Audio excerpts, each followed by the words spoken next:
Good evening and welcome to the Board of Selectmen's meeting for Monday, July 24th. Mr. Gerbic, would you lead us in the Pledge of Allegiance? Pledge allegiance to the flag of the United States of America and to the republic for which it stands, one nation, under God, indivisible, with liberty and justice for all. As you can see, we're minus a couple of members today. Our chair is ill tonight and won't be here, and our vice chair has a prior commitment that he had to keep. So, on the agenda for the 24th, we have the organization number one, a reading of mail. After that, we'll have the Master Plan Implementation Committee work plan and funding request, followed by public input and members input. 7:10, we'll talk about Selectmen's goals, but some of that might be postponed because we're minus two members. Number 5, town departments. A, finance, the 2019 budget calendar. B, highway, schedule annual hearing on the transfer station fees. And 2, road salt contract for the 2017 and 18. C, building commissioner staffing succession plan. D, acquisition of 31 Boxborough Road, Joyce Williams property. Part of that is a confirmation of acceptance of agreement as to eminent domain taking. Another part is the bond anticipation note of $300,000. Around 7:50, the town administrator and the assistant town administrators update, project updates in the fire station expansion, alumni field renovations, high school athletic field repairs, Nagog Hill Road reconstruction, complete streets, Russell Street sidewalk, town buildings and space needs analysis, comprehensive need assessment for recreational fields. 8:15, we have hearings, chip shots, 245 Air Road. One will be for a license change, transfer of liquor license, and a common victuals license. Then the minutes, and then we go into executive session, and we might change that executive session to be earlier in the meeting if we have time before the hearings actually take place. So, Mr. Bergman?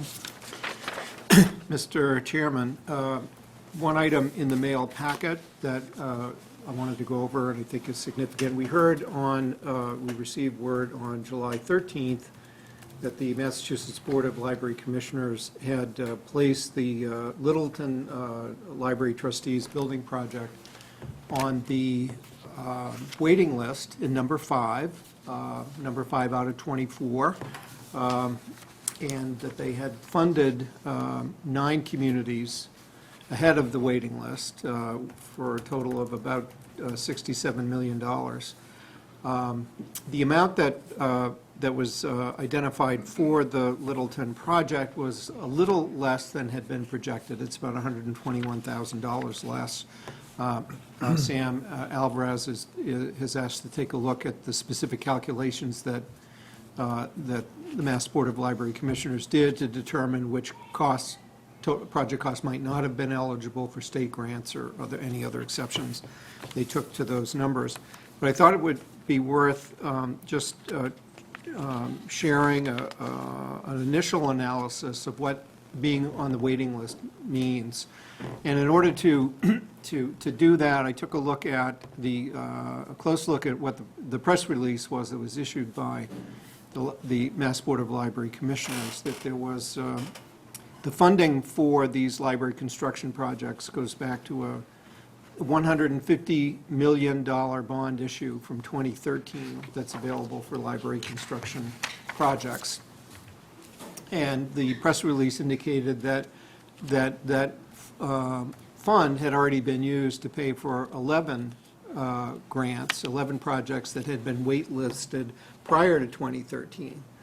And so I wanted to see, well, what's that number? How does it plug into the awards that are made? And just how long do we think we might have to wait before we reach our project? So pulling those all together, and I sent the board off this, and I'll share with the library trustees that just at the top of the sheet, a starting balance of $150 million from the bond issue, subtract $73.9 million, which I believe is the cost of, or the price of the projects that were issued at the time. I don't have confirmation on that, but I was able to find a 2013 press release from the commissioners, which showed Webster, Sandwich, Woburn, the column on the right, and the bottom. And if you total those, it's $73.9 million. So I plugged that number in. Then took a look at the conditional awards that were made a week or so ago for those 9 projects. That totals $66.9 million. So if you subtract those two amounts, 73.9, 66.9 million from 150 million, you're left with 9.1 million. And the press release further said that bond issue would also be used to pay for a future round of planning and design grants. So, which, I don't know what that is, but if it's a couple million, then you'd have even less than 9 million left. But let's assume it's 9 million for the moment. In order to reach Littleton's project, which we've got $30 million approximately ahead of us, if you look in the list on the far right, that we are in 5th place, but there's about $30 million worth of projects ahead of us. So in order to reach Littleton's project and fund it, you need to draw another $36.4 million out of the funding source, and you run out of money after 9 million. So it would be at least 27 million would needed to be plugged into the source of funds for the library trustees, or the library commissioners. What has happened, though, in the past is that the bond issue for library construction projects is not done by the state legislature every year. It's done every few years. There's no particular rhyme or reason to it, but the 2013 list, that the 2013 borrowing was used almost immediately to pay for a huge list of outstanding waiting list projects that accumulated since the previous borrowing, which I think was done either, I forget if it was 4 years ago or 6 years ago or how long. So bottom line is that it would take a further, if they use the same funding source for future library construction grants, as has been done in recent years, it would be through yet another borrowing for state money that would be needed in order to reach Littleton's project and presumably the other projects on the waiting list. We're trying to get some confirmation of that. I mean, one of the questions I had was, well, we're very close to the top of the waiting list, but how long does it take, is it going to take you to get down the list? And I was struck by, even if you look at the first project on the waiting list, Greenfield, at 9.3 million, they didn't even have enough money to award that one. And when they arguably have maybe 9.1 million or something close to it, 9 minus whatever the planning and design money is. So the numbers add up. It kind of makes sense of why did they stop after those conditional awards? Why did they stop after Weymouth? Looks like they ran out of money to fund a project. So the question would be, at what point does the state go back and do more borrowing for more library construction projects? And I think that will be important information for us to find out and verify, because that will really indicate how long a wait do we have.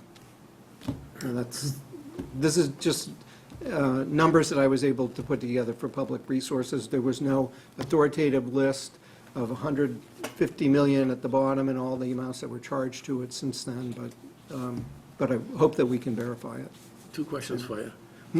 Is there any chance that 2013 list was paid for and you couldn't find the... Well, what I could find 2 bits of information. I found last week's press release, which said that 11 projects had been charged to the funds. What I could not find is what was the dollar amount that was ultimately charged.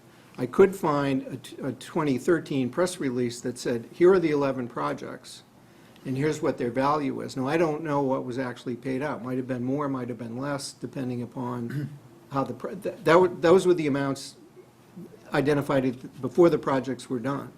What amounts were paid out when, as the projects were completed and audited and so on, but I think it's pretty close. Or did one of those projects fall off and some other one substitute? That might have happened as well. I don't know. But intuitively, just from the initial calculation, it makes sense why they stopped. Why did they stop? Well, last week because they ran out of money, so. My other thought is that in your field, if those things coming from 2013, those figures won't be that good for those towns, right? In 4 years, Yeah, I mean, it certainly depends on when they received and expended that money, and the time value of money, especially big dollar values like that, adds up pretty quick. But, so we do believe then that that old list was fully funded and those funds were utilized. It's not that Yes, they had again, committed to it and then reading the the town tea didn't. leaves, or I feel like a Kremlinologist almost, that what I see, it says 11, it says, which is a very important skill to have these days. The press release just issued said 11 projects were charged to that 150 million. It did not say which 11 and what dollar amounts, and the closest I could come to that was a 3-year-old press release that identified the 11 communities at the time and their dollar amounts at the time. I want to get my hands on what the actual numbers were so that we can prove whether these are, just how much money is left over. Well, and to add to the tea leaves there, the list of 2017 conditional awards is conditioned upon the town appropriating the money Yes, for indeed. those, right? So, Right. I mean, I suppose that probably doesn't matter so much for Littleton. We're far enough down the wait list that, You'd have You to, know, yeah, you'd have to two- have. even two you'd or have to have three projects Three falling off. projects fall off, yeah. in order right, for if you you're to- Greenfield, that makes a big difference, maybe less so for Littleton. So what's the trajectory to getting a more solid understanding of these numbers? Who can help us with that? We will make inquiry with the Mass Board of Library Commissioners. I'll share with our library director, Sam, the information that we have, and he's already tracking down why the grant award figure is different, what their projection is. But it would be helpful, and I'm sure all of the communities that are waitlisted are very interested to know how long they might be on the wait list. So that information, somebody should be able to get that information. We'll ask for it. Someone might have stature to actually get it, so so that's it for the mail. that was it, yeah. Moving right along, we'll move to the Master Plan Implementation Committee. We have the chairman, Mike Zeldin, here, and Andy Houston's here from the committee also. Mike, what? Sure.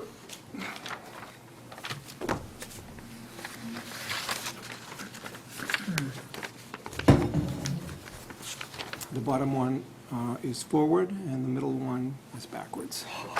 Thank you. Ladies and gentlemen, thank you very much.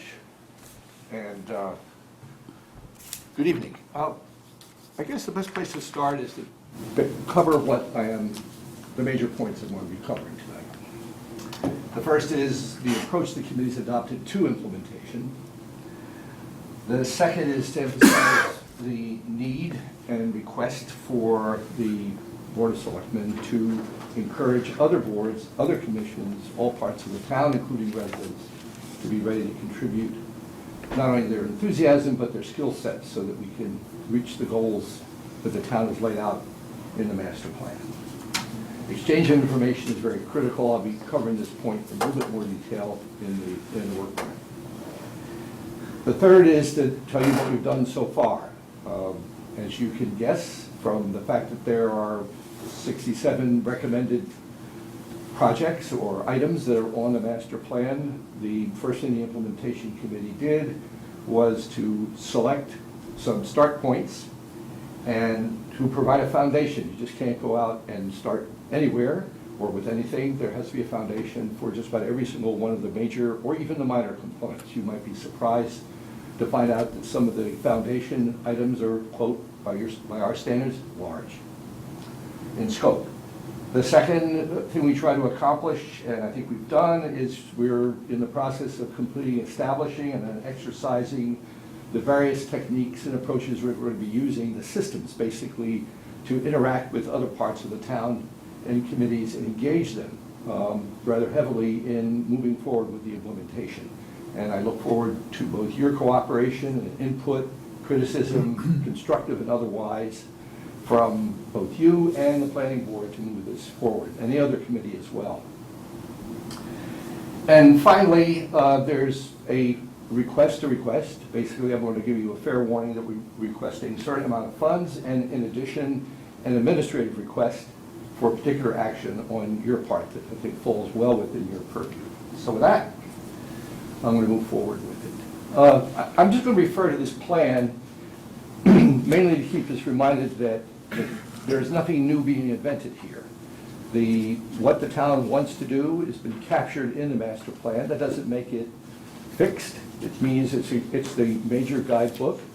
And my long-term objective as chairman is to have our committee start out on a process by which in a few years, maybe a few months, we no longer talk about a master plan, but the town's plan.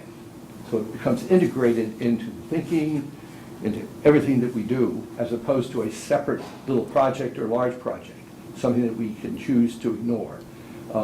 Too many people have put in a lot of time and effort, but in addition, the town has vigorously participated in this.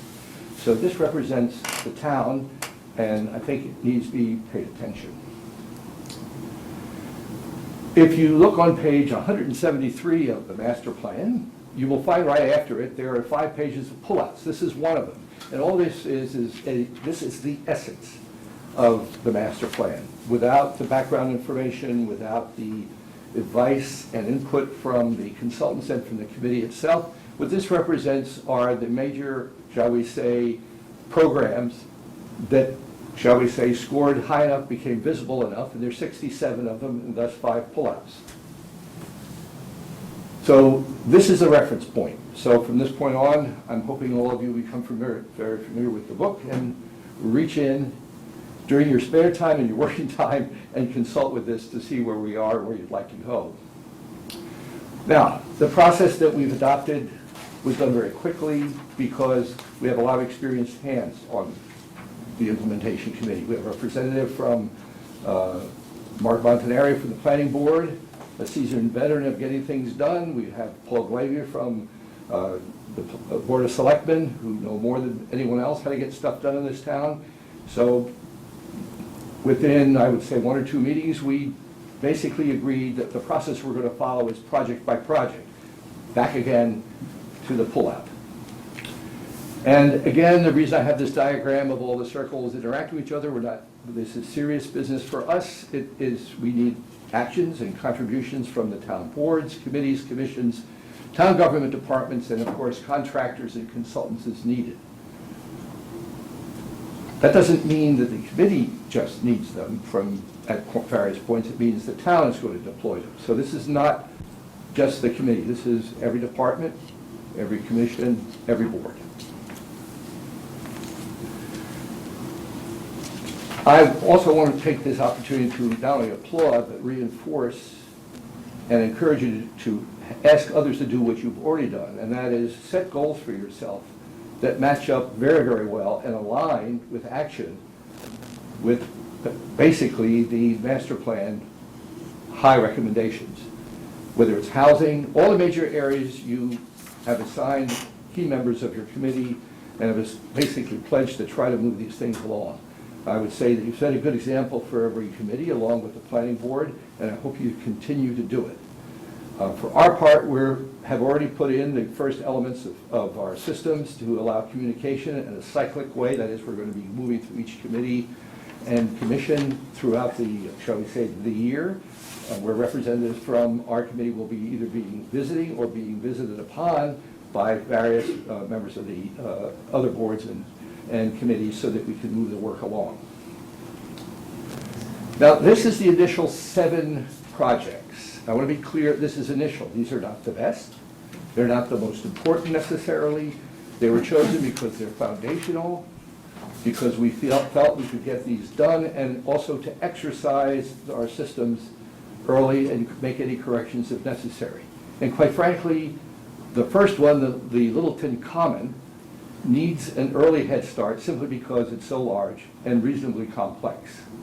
There are only a few towns in the Commonwealth you'll discover where a common exists not only between 2 major highways with at least three major traffic surges, but also where the surrounding properties are privately owned. And you'll find many commons that have been able to move or see their improvements moved with dispatch. The aside resources for the moment are those in which the town had considerable control and say over the properties around, quote, the common. That doesn't necessarily attend to us. So we have work cut out for us. So here are the initial 7. The first one is the Littleton Common, of which sewering is a piece. By itself, it has no context. However, there are many, many other components to the Littleton Common. The second is zoning assessment and diagnostics. Now, there's a difference between the two, and I just want to just elaborate briefly on this. Diagnostics refer classically to finding out to what extent a zoning regulation or bylaw is conforming with state and federal law. That's an important step to take. But it's also very important that we look at the master plan and ask ourselves, to what extent do our regulations and bylaws help us through strength or weakness in accomplishing the objectives of the master plan? This takes a different kind of assessment. The third, which is very large, a lot of attention has been paid for it by the public, and that's transportation.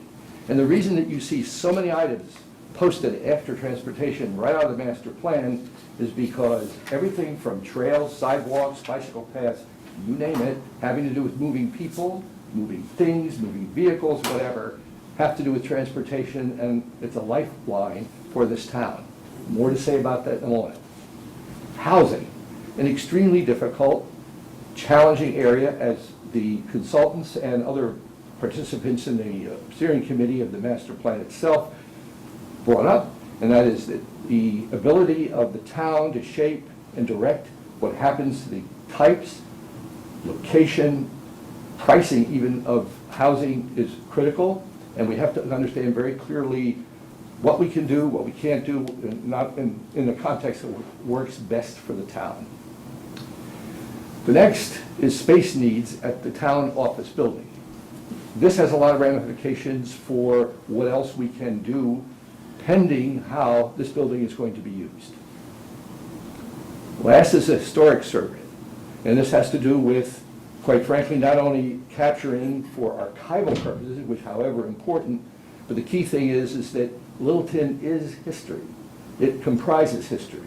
It's one of the most attractive things about this town, and yet it sits largely unappreciated and hidden from the larger public. Littletonians accepted. Last, we're going to be requesting, and we're looking at ways, as requested by the master plan, to include master plan project costs. Now, I just emphasize costs here for brevity, into the yearly budgeting process. That means, again, thinking about the financial implications, cost benefit, how does something get financed, and in what schedule requires a certain level of discipline, of being able to forecast accurately what's coming next, what is likely to come next, what provision should be made in case something goes south. So there's going to be a request for an increase in, shall we say, skill sets necessary to do projection of costs for the town. I want to assure, after going through the initial 7, that there's more to follow. And not just 60 of them, but probably many, many more, because as you must have noticed, some of these have been already broken down. So I just want to assure everyone this is just another page of the 5 pullouts. I'm sorry. No, I'm sorry to interrupt you. I wanted to know if you could explain how the committee reached the determination of those initial 7 and the underlying goals associated. Could you bring it at the end, because you're going to, not because I don't want to answer it, just Yep. it's the whole point of how we got here. Okay, Sure. I want to emphasize something that is heavily in front of the implementation committee, and that's the use of both human and financial resources. And I just listed here the kinds of discussions we've had and our concerns, everything from the cost of infrastructure and all it comprises, how it gets financed, what does it cost after it's up and running. These are all issues I think all of you are familiar with. I just want to let you know, so is our committee. However, we're also very interested in something called the benefits, and this is not only, shall we say, those that are perceived and enjoyed but also that generate revenue, both direct and indirect, so-called multipliers. By and large, although these are appreciated in town, they're not generally, shall we say, deployed in a way that says it helps direct the establishment of policy or execution of what executive decisions to decide to go forward. There are certain tools now available that allow one to do this quickly and more easily than before. Also, we're looking at items that, shall we say, may help us reduce more costly, quote, solutions. Very often to solve a problem, let's say if you want to move a tree across the street, you don't necessarily have to bring out your heaviest, shall we say, heaviest, most expensive moving device. You can bring out something matched to the weight, and that can reduce the cost of wear and tear. The same applies to just about any other project. What can be done to basically not overspend unnecessarily for solutions? Make sure the solution falls into an area of budget. And many of these benefits have to be assessed on the basis of how crucial they are for desired services and amenities. And although the town has general agreement about what services and amenities are preferred, the town has got to decide, with our help, which are the ones that matter the most, which are the ones that have the greatest benefit for the most people. We are also very much aware that while this plan is being executed, funds are being deployed or requested, there are ongoing costs in town. This is not the only thing going on. There are many other costs going on, and many other projects going on that started before we entered the scene, and such as maintenance, commitments to capital projects. We are aware that this is not the only thing that you have to consider, or we have to consider in our deliberations going forward. And finally, we are very much aware and discuss the effects of external factors over which Littleton has no control, or little control, that is economy and markets. I'm talking about borrowing rates, I'm talking about people's jobs, the ability to, how easily it is or not easily it is for people to pay the necessary taxes to meet all this, and the rapid changing in patterns of employment that are facing Littleton residents as they are facing other citizens of the United States. As you might have guessed, we are going to be in contact with, and have already started our contacts with, the FinCom and also hopefully the town department. I know that we're going to get cooperation from Mr. Bergman in pursuing the, shall we say, getting best practices continued and others put in place to allow us to appreciate going forward not only how much something might cost, but actually what the benefit might be, and scenarios and impacts. All right, now to the particular projects. The Littleton Common Master Plan includes many, many components. The sewer project is something in progress. We don't have to say, let's start a sewer project. It's already underway. I believe one of our members, two of our members are, shall we say, deeper into it, very deep into it. Maybe all of you are deep into it. The concern that the master plan that our committee has, not a concern, but one of the things we looked at are the strategy and opportunities that actually engage the stakeholders in the common through partnering and cooperation as the common becomes reimagined and hopefully revitalized. This is simply a way of saying that there are a lot of property owners that ring the common areas who have their own agendas as property owners, and I believe it would be best if we had we believe it'd be best if there was a strategy, a point of view, a coherence to the approach to how we're going to deal with the common beyond and in addition to the sewering itself. And for that reason, we are proposing and suggesting that the Board of Selectmen and our committee together, doesn't have to be, but that's what we're suggesting, coordinate, that we basically hire a consultant to help develop that strategy. This was inspired, I got the inspiration from remarks made by Mr. DeCoste at one of the last meetings where he talked about going on a retreat where all of you have an opportunity to get together and discuss matters going forward. And it occurred at that moment to me to be a great idea for at least one of the topics to come up is the approach to the common and the common master plan. And I'm suggesting a consultant be brought in to give you a perspective that could supplement, challenge, and even add significance to the one that you might choose in approaching the comment. And this will lay the basis, and the reason we're interested in it, because one of the projects we're looking at is, of course, going forward, is a master plan for the common itself, which can't start until we have some degree of direction and knowledge of where we wish to go.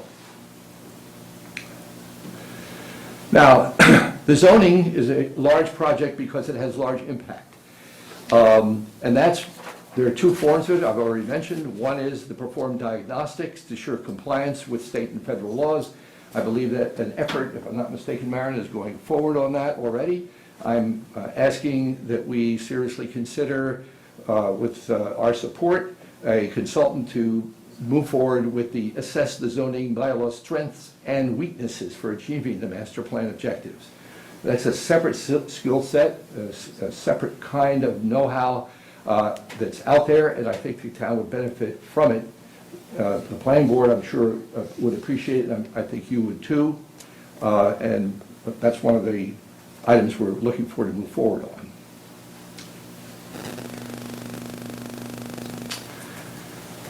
This is the next one. The next one has to do with something that really has fair residents in town, and that's transportation.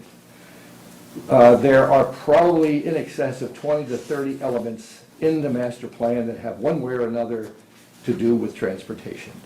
And there are so many different approaches going on, not so much different, but so many related approaches going forward at this time. And very often the committees involved don't communicate simply because of time and effort to do this. So what we're asking to do, and we hope it's not more bureaucracy that ends up not accomplishing the objective, but we think it can be very helpful, is to bring all the relevant committees that deal one way or another with transportation under one roof for coordination. Not for determination, but for coordination, to make sure that communication is going on between those who are very, very interested in trails, and those who are very interested in sidewalks, those that are very interested in trains, those that are very, I can go on. I think you understand very clearly, and there's a real reason for this, is beyond being able to coordinate. I think such a coordinating committee would then take onto its responsibility of making sure we get resident participation, input, and interest in transportation as a topic. Even though it's fragmented at the moment, this brings it all together. So this is one thing we'd like to see happen. Housing. This starts out small, but this project is not small. This is a small piece of the housing. This is targeting senior housing. This raises lots of questions, and what is the demand and for what types? By demand, I don't mean market size. I mean, what is the real demand on the part of real consumers for particular types of housing? There is no information about that in Littleton. None. Second, what does Littleton really want for its future housing options? During a hearing with the planning board, and actually during the steering committee, we heard many, many comments made about what was desired and what's not. And it's not yet organized in such a way so that one of the suggestions that we are going to pursue is maybe it's time to put on a very special set of forums and charrettes to reach out to all segments of the population to find out what the appetite is for what kind of housing, with a clear understanding of what the town can and cannot do to achieve that end.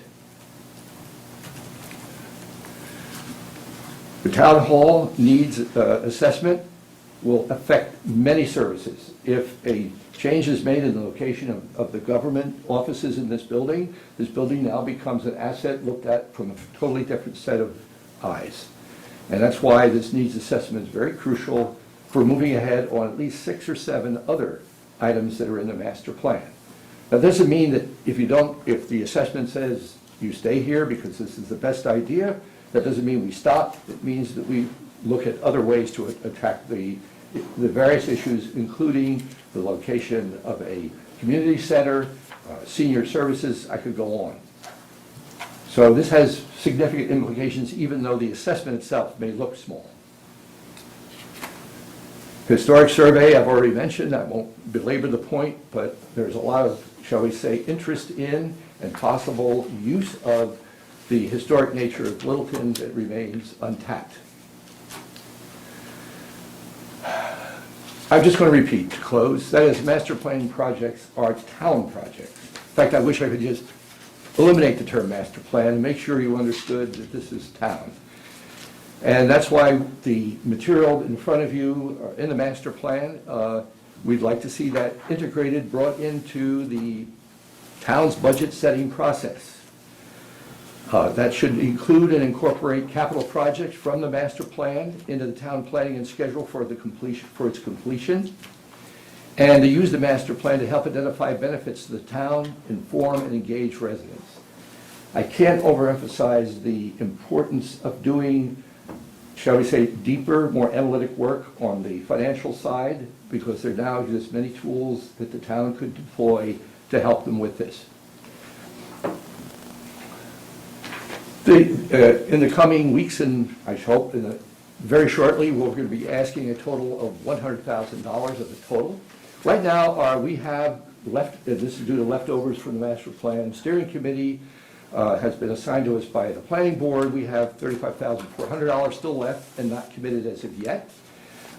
We don't know the cost of consultants that we have to apply, just no ranges. Several discussions have been held, and I have an idea of what of the quality of work that we would like to see done. This is not going to be the first indication that we need consultants, and we have a preference at this moment for each consultant run or each consultant contract not to exceed $50,000, because we're not yet ready in a position to spend more in a, shall we say, a more comprehensive plan or a comprehensive effort. Most of these are strategies and different ways of looking at our problem. So this is a different kind of consulting than you might see, for example, when we go to a master plan for the Common, or for Taylor Street, or for any of the other more larger projects. And we're now turning, of course, our preference to the best available, which means very often not necessarily the least expensive. So to summarize, I think you have a pretty good idea now where we are and where we're about to head, and I'd be happy to answer your questions.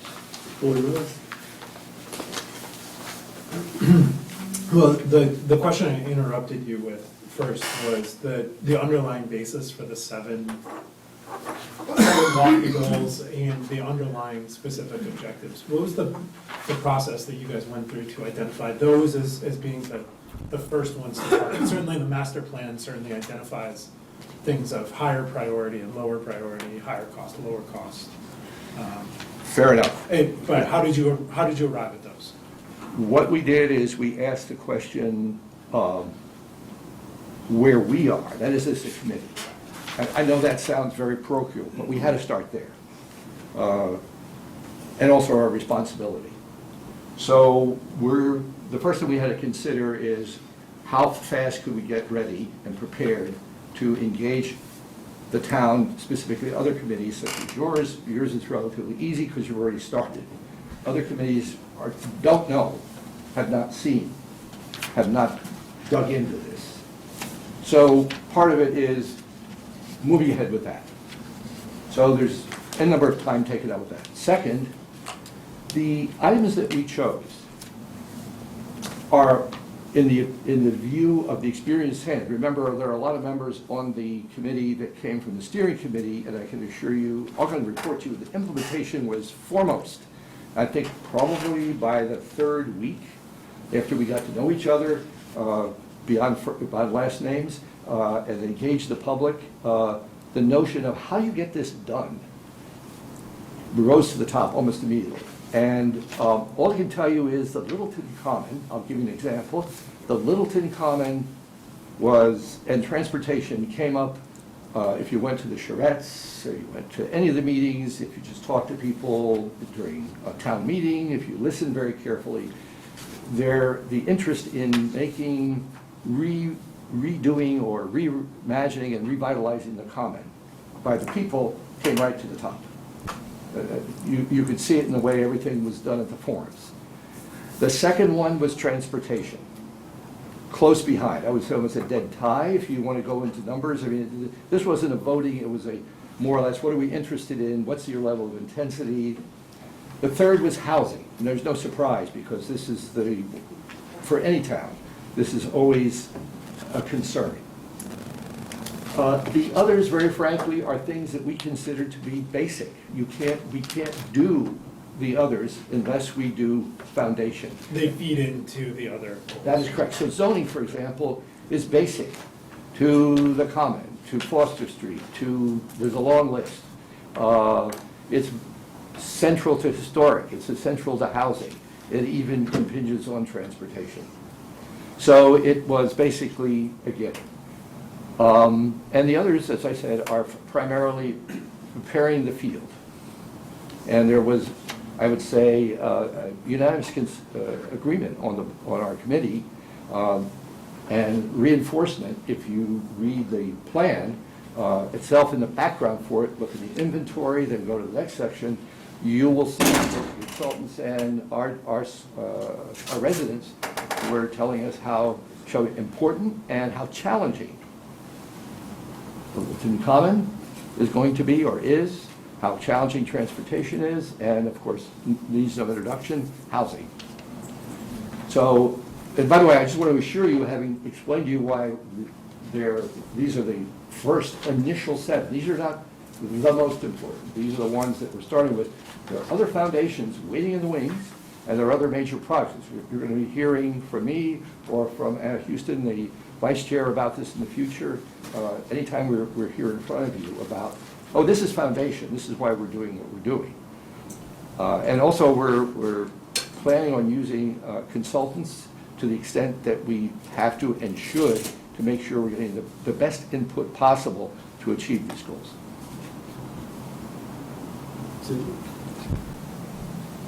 Thank you, Mike, for putting this together and providing us with an update. I appreciate it. I guess I want to talk to you about housing, and I've heard you make mention at some meetings about the numbers. You feel, as far as senior housing, you question the numbers. Where are we getting where is the need? I really wish there's another way to put it.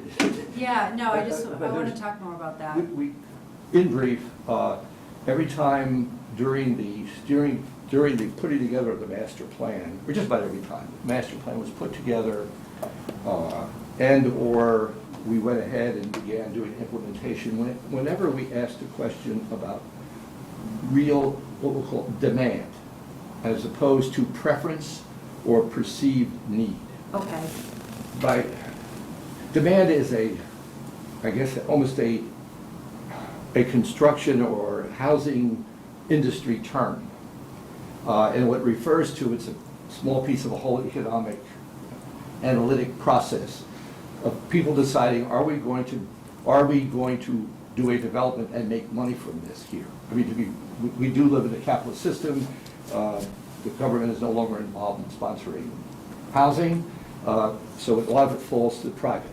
So the kind of question about demand is generally asked by and answered silently by the industry. And by demand, it means, are there enough folks out there who want a particular kind of housing at a particular price point and can reach into their, quote, metaphoric pocket and take care of it? Anytime this question's been approached in here, and by the way, we're not alone in this, there are no numbers. And the reason there are no numbers is because Littleton itself, when you look at any kind of statistical study, Littleton itself disappears in the great wash of either the magic 495 or Metro Boston. I mean, we are often thrown together statistically with Cambridge and Boston and Lawrence, and therefore getting down to what this town needs or how our immediate community has a need, demand, all right, is very difficult to get out. It's from existing census.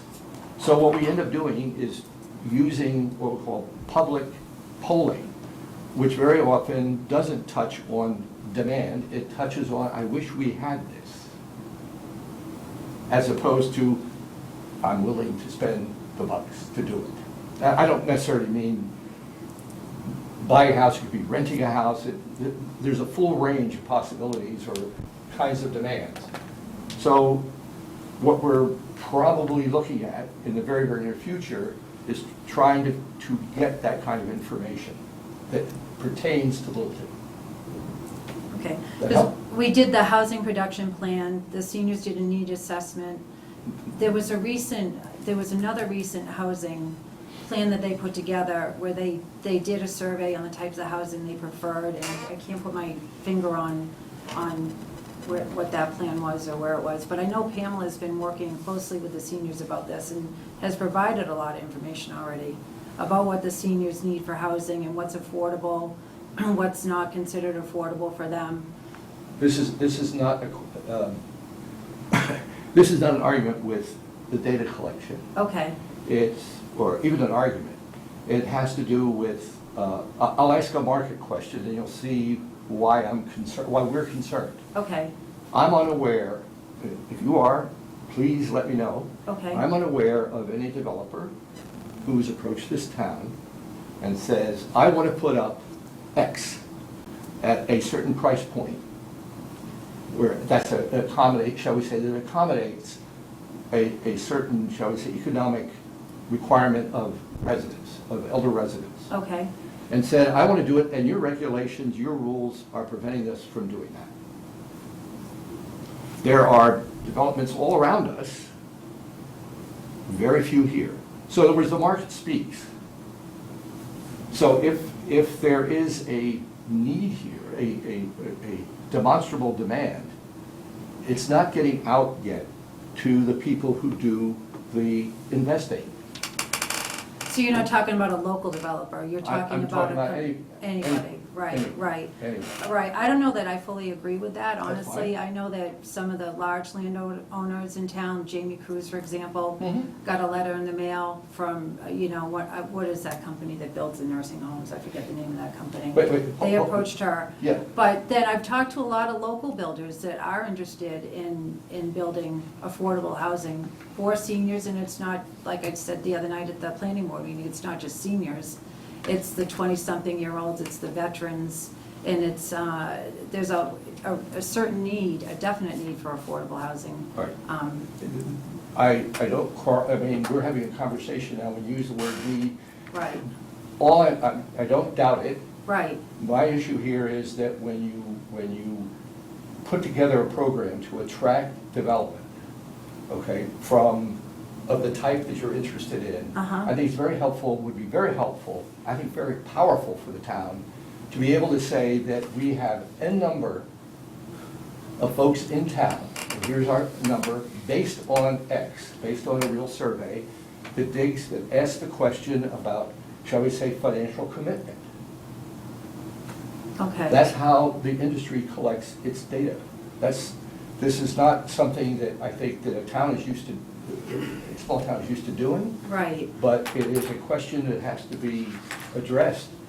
It's not the only component. There is also a preference for what kind of housing. I mean, we don't want six-story flight kind of stuff. We don't want big spreads, or we do. I don't know what the town wants within the context. I'm just talking about demand.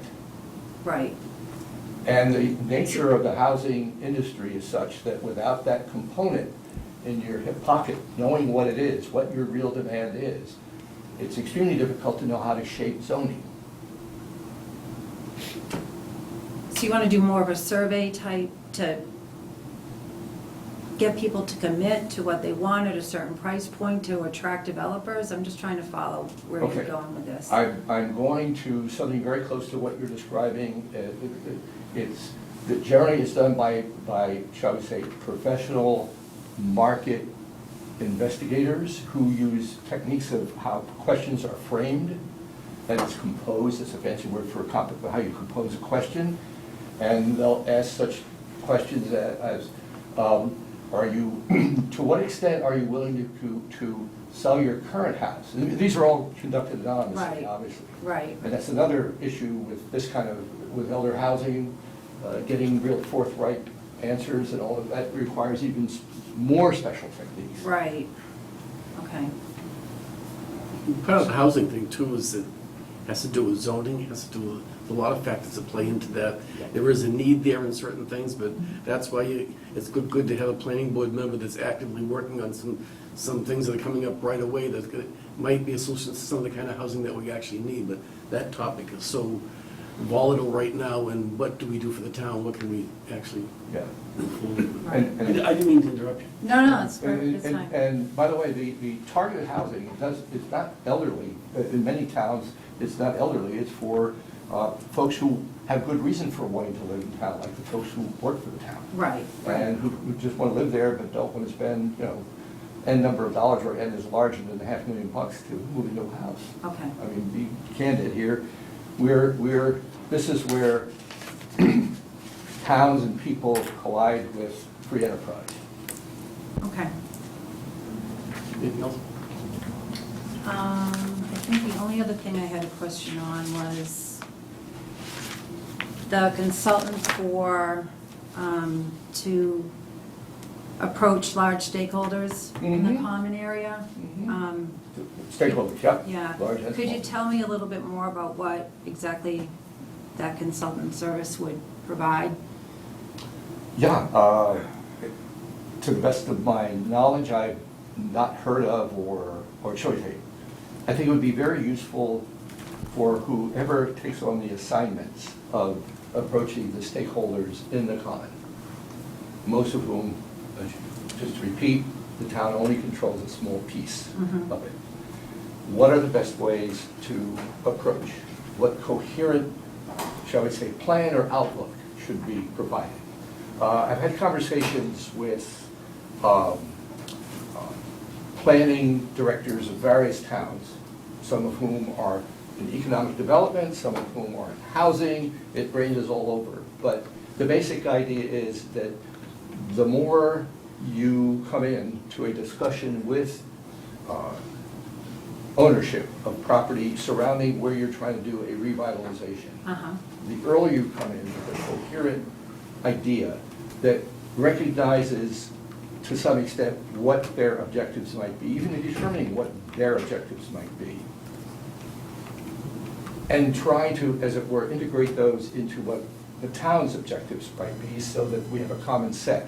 It's a lot of work, and there are certain approaches that work better than others. Okay. And that's the idea of having a consultant, is not to replace, not to take the place of anyone on the board or whoever is assigned the task of doing this. Right. But to provide, shall we say, additional input. Most everybody on this board have day jobs and don't have the time to become students of, shall we say, astute marketing. So all I'm suggesting is this is a good place this may be a way to bring everything together in one place through an experienced set of eyes. It may require one or two folks, and you may not be happy, or you may be very happy with what you hear or learn. Right. It's primarily to stimulate and to open up new doors, and not to necessarily say what you have in mind already is not good enough, just simply how does it match up with? Right, right. Does that help? It does, no, that does help. I was just thinking more that someone from the Board of Selectmen or the Planning Board could easily do that as well, especially since Littleton's such a small town. We pretty much are well aware of who the stakeholders are in the common area. I'm just going to leave you with this thought. If you do a study of, if you ask the question, why has it been so difficult to Littleton, I'm sorry to take your time with this. No, but that's all right. If you ask one of the questions, why has it been difficult for Littleton to attract, shall we say, the kinds of businesses I've heard folks talk about they'd like to see here. We're talking about restaurants, bakeries, that sort of thing. All right, you could attribute it in part to population density. And then you take a look at the point, which is attracting people from a lot of different, not just Littleton. Mhm.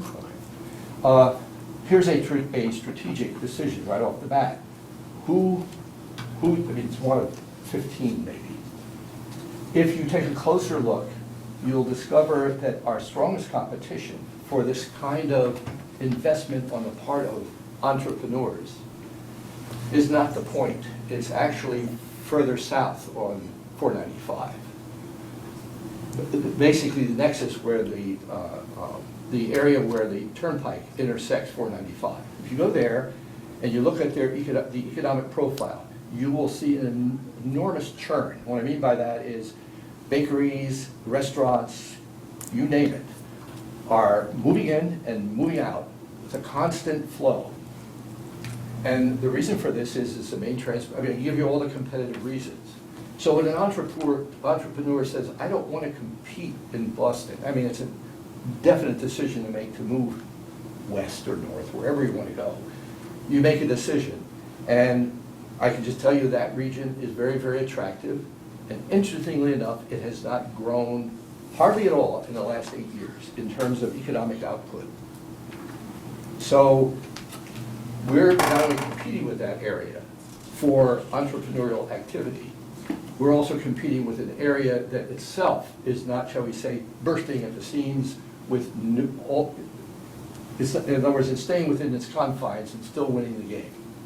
Against that competition, we have to be very careful. And I'm just giving you one piece of a process. So it's just at Littleton, it's the wider world. Okay, all right, thanks. Thank you. I do have one other quick question, and I don't want to take your time, Joe, but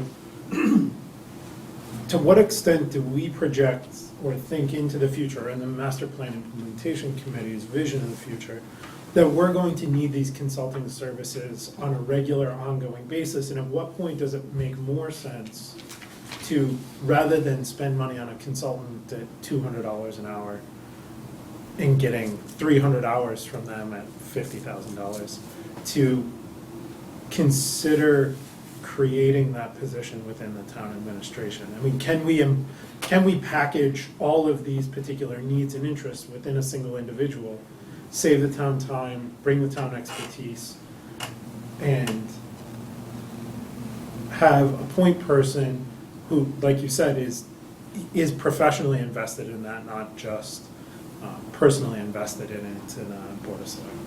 Personally, this is my point of view, not the committee's. The discussion of this has only started in the committee. My personal point of view is yes. But that's just, Right, I mean, if we're talking about 100 or 100,000 a 150. year. Right, exactly. We're already having the discussion about what's the best way to provide $100,000 a year in assistance, if we're at that level. And $100,000 a I think we year, gotta and a look at it. consultant buys us 500 hours. Well, then, It may well be a combination of the two, just like, instead of contracting out all our engineering services, there may be some basic things you need to then manage your consultants, because whether it's transportation stuff or there's some very specialized stuff very quickly, but I think that a wise use of $100,000 a year, or whatever the number is, really will require us to take a look at what are the options we have for structuring how that gets spent. and certainly someone who is able to speak the technical language of all of these different facets of implementing something like the master plan, because it does have a lot of different facets. And I don't know, can we package all of that in one person, or is that a unicorn that doesn't really exist? it exists in different titles around us. Acton theoretically has that kind of thing, but Acton is a different kind of town. I think just to make, this is not in defense of or to make the case for hiring a consultant stronger. I think one of the things that we would gain if we were very careful about how we approach consultants is to frankly find out by using the consultants that we hire, gee, is this really enough, or what qualities we want to look for or not. And if you want to look at it, you could look at it as an HR expense for $50,000 to see what we need if this is what we want. This is a decision, obviously, that this board, among others, has to, and the town has to take a look at. Hiring someone is not trivial in this town. No. I'm not, I'd like to be able to say no, but my personal view is the sooner the better, but it may not be possible. We're going to do our best job we can with what we got. Mike, I want to thank him, but I just want to echo something you said before. I like the statement you said that hopefully the master plan turns into a town plan. I think it's a great statement to make, and the town has to enhance that. And I remember, and I still go by the fact that sometimes, it happened in our town, it happens in other towns, that the master plan gets done, all the work gets done, it gets put in the shelf, and no one does what you're doing right now, and what your committee's doing, and I appreciate what's being done. Well, thank you very much, and all I can tell you is we all listen very hard to towns that we talk to, having problems with it, so thank you again. Thanks. Thank you. Thank you. Okay, public input, anyone have anything? All right, members' input. Cindy? Okay, I'll try to be quick since I asked a lot of questions. So Chase and I have been working on the opioid crisis and picking up where Jimmy and Melissa actually had left off with the public service announcement last year. We actually had a wonderful meeting with Deputy Chief Patterson and Deputy Chief Clancy, as well as Chief Kaczynski and Chief King on last week, which was really helpful, just trying to get a handle or get a better idea on the crisis or the situation of what they're seeing in town that we're not seeing or what they're not seeing in Littleton as far as what's going on in the community. And it was really insightful. They are really not getting a lot of emergency calls to overdose, for overdoses. But what they're thinking is that a lot of, you can get Narcan now at CVS. So they're suspecting that people are self-treating themselves or they're going elsewhere to get assistance. So it's not that the issue is not here, it is here. It's just that it's being sort of self-managed and treated differently.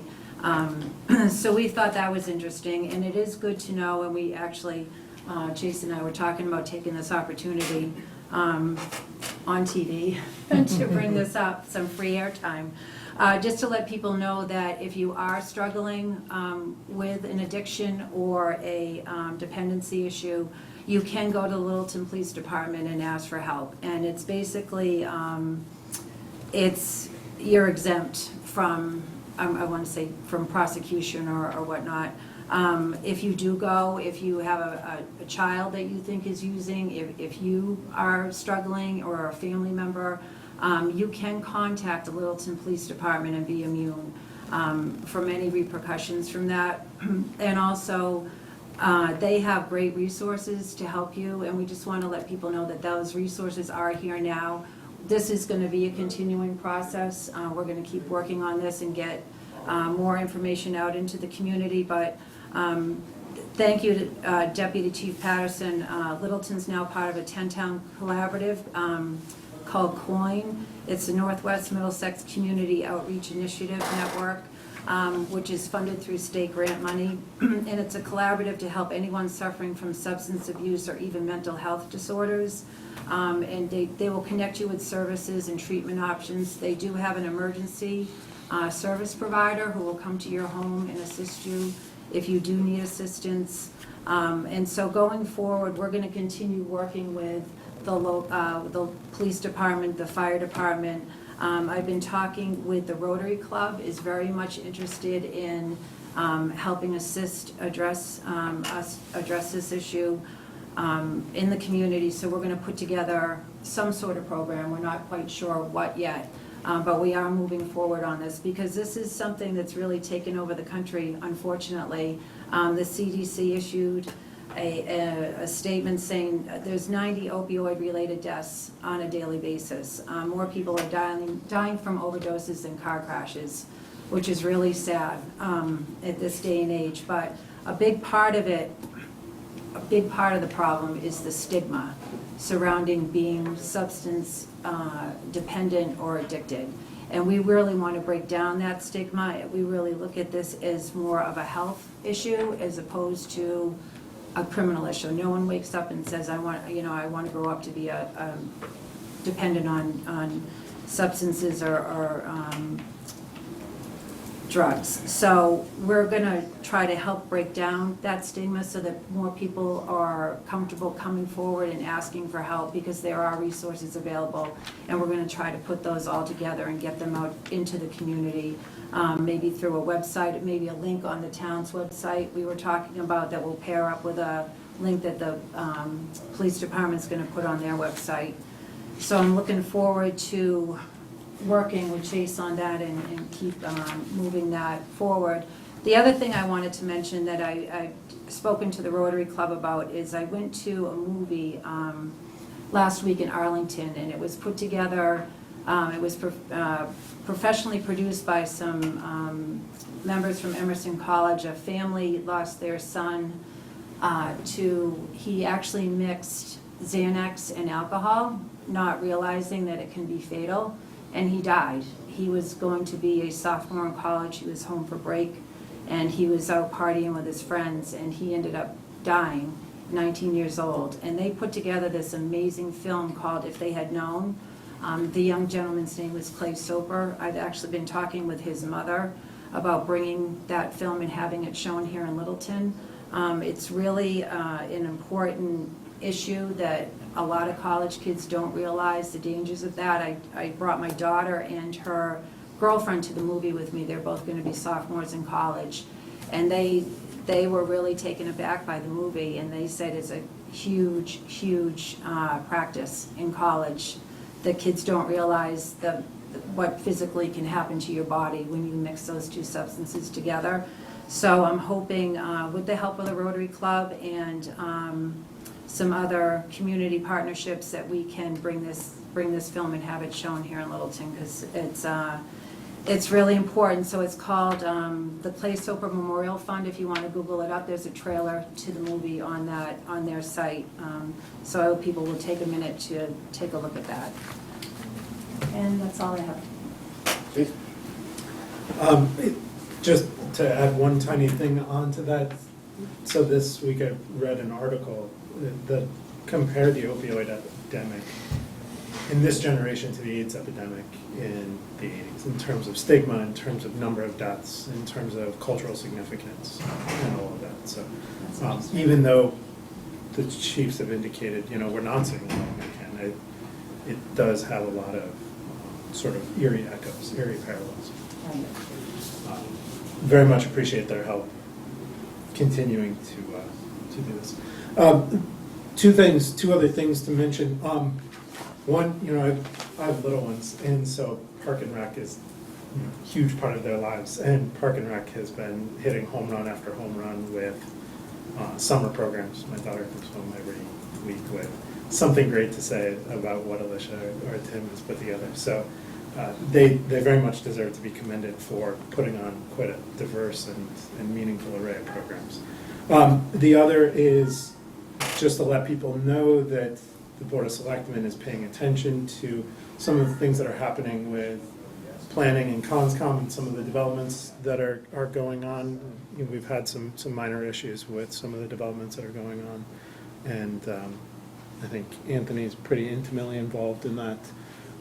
Last week we went to the Conservation Commission meeting, so there's a lot of moving pieces there, but I think we're going to pull in Chris Stoddard as well to get his opinion on some things and continue moving that forward in a productive direction that's productive for the town.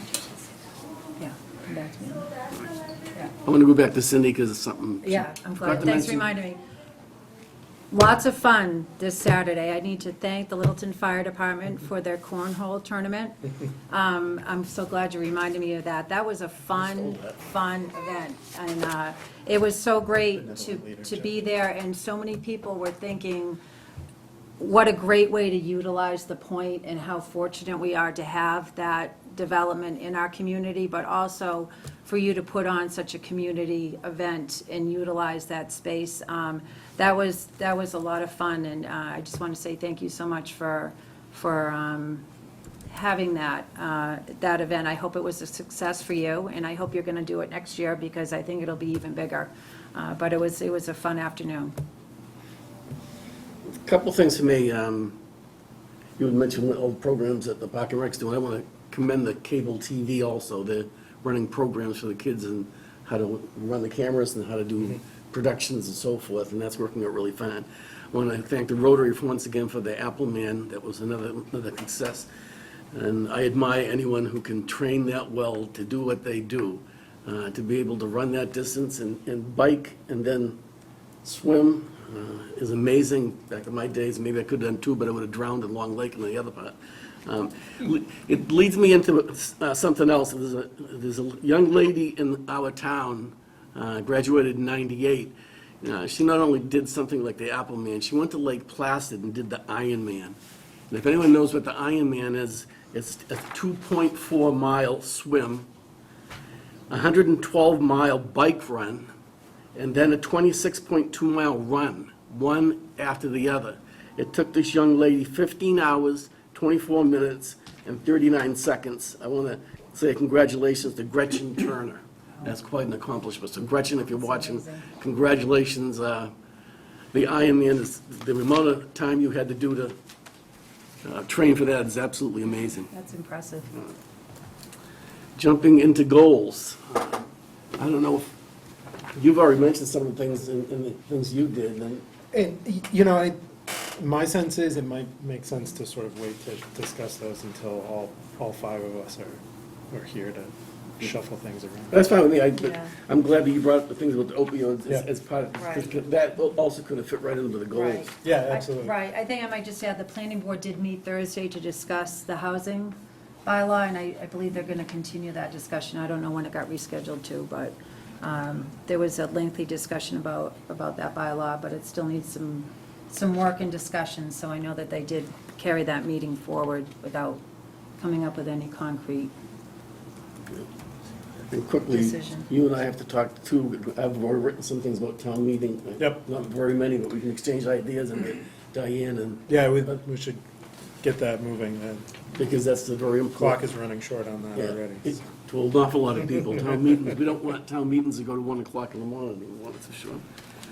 Okay, moving on then to 5A, which is the budget calendar. Mr. Bergman, you want to lead us through that? Yeah, this is a calendar that has been adopted by the Finance Committee. It had been requested by the Department of Finance and Budget that we typically have a number of joint meetings with the Finance Committee and School Committee throughout the year to do goal or budget planning and then to check in. And also, we're looking to set the dates, the deadlines for requests, budget requests to be due, and then to set the date for the day-long joint meeting for budget review, which is proposed for a Saturday in December. So this schedule has been signed off by the Finance Committee, and they're asking for your concurrence. Any comments from the board? I didn't see anything that personally haven't, conflicted yeah. with my schedule in July. But the whole schedule moves up this year, right? It, yeah, one of the things we're doing, because the special town meeting is being held in October rather than November, we'll be setting the tax rate earlier. We'll be having the date in, for the classification hearing on November 13th, which is pretty early. It's been in December in the past. But we want to finish up on the budget for the year we're in before we start dealing with the requests for the new year. So, and this will, last year, we didn't have the budget review until January, the joint budget review on the new year's budget. This will bring us back to December. Time for a motion. Okay, I'll read it. Move that the Board of Selectmen vote to adopt the fiscal year 2019 budget calendar as recommended by the Finance Committee and Department of Finance and Budget, including joint meetings of the Finance Committee, Board of Selectmen, and School Committee on Tuesday, August 15th, 2017, Monday, September 25th, 2017, Tuesday, October 24th, 2017, Monday, January 22nd, 2018, and Tuesday, March 6th, 2018.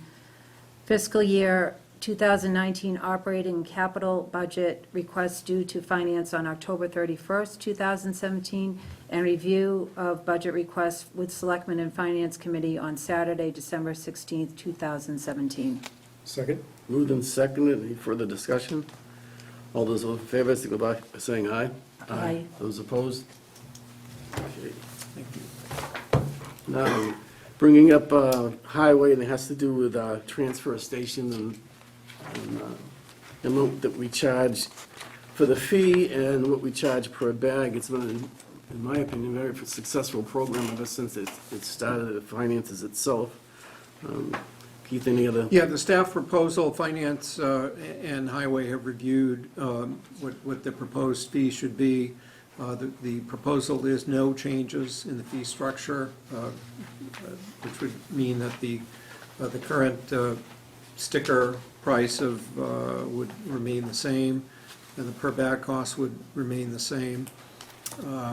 Typically, the board receives that recommendation at one meeting, and then you schedule a public hearing on another, and we want to have the fees take effect October 1st. So we would have the board vote tonight to have the hearing at our next meeting, which is being rescheduled to August 14th. Any discussion? Sounds fine to me. That sounds fine. Well, I'll move that the Board of Selectmen vote pursuant to Town Code Chapter 181 to schedule a public hearing for Monday, August 14th, 2017 at 8 PM on the fee structure and regulations for the use of the Town of Littleton Transfer Station effective October 1, 2017, with no increase to the annual sticker fees, currently $110 for regular, $35 for seniors, or bag cost, currently $2.25 for 33-gallon bags, $1.25 for 15-gallon bags, and 75 cents for 8.5-gallon bags. And further, to invite input from the general public, the Board of Health, and Highway Department. Second? Moved and seconded. Any further discussion? Nope. Seeing none, all those in favor, say aye. Aye. Those opposed? Thank you. Okay, 5B2, I don't have in front of me, but it has to do with a state salt contract. Yeah, this is an annual procurement for state road salt. One thing to note is that the per ton cost continues to decline. 2 years ago, it was $67.85 per ton.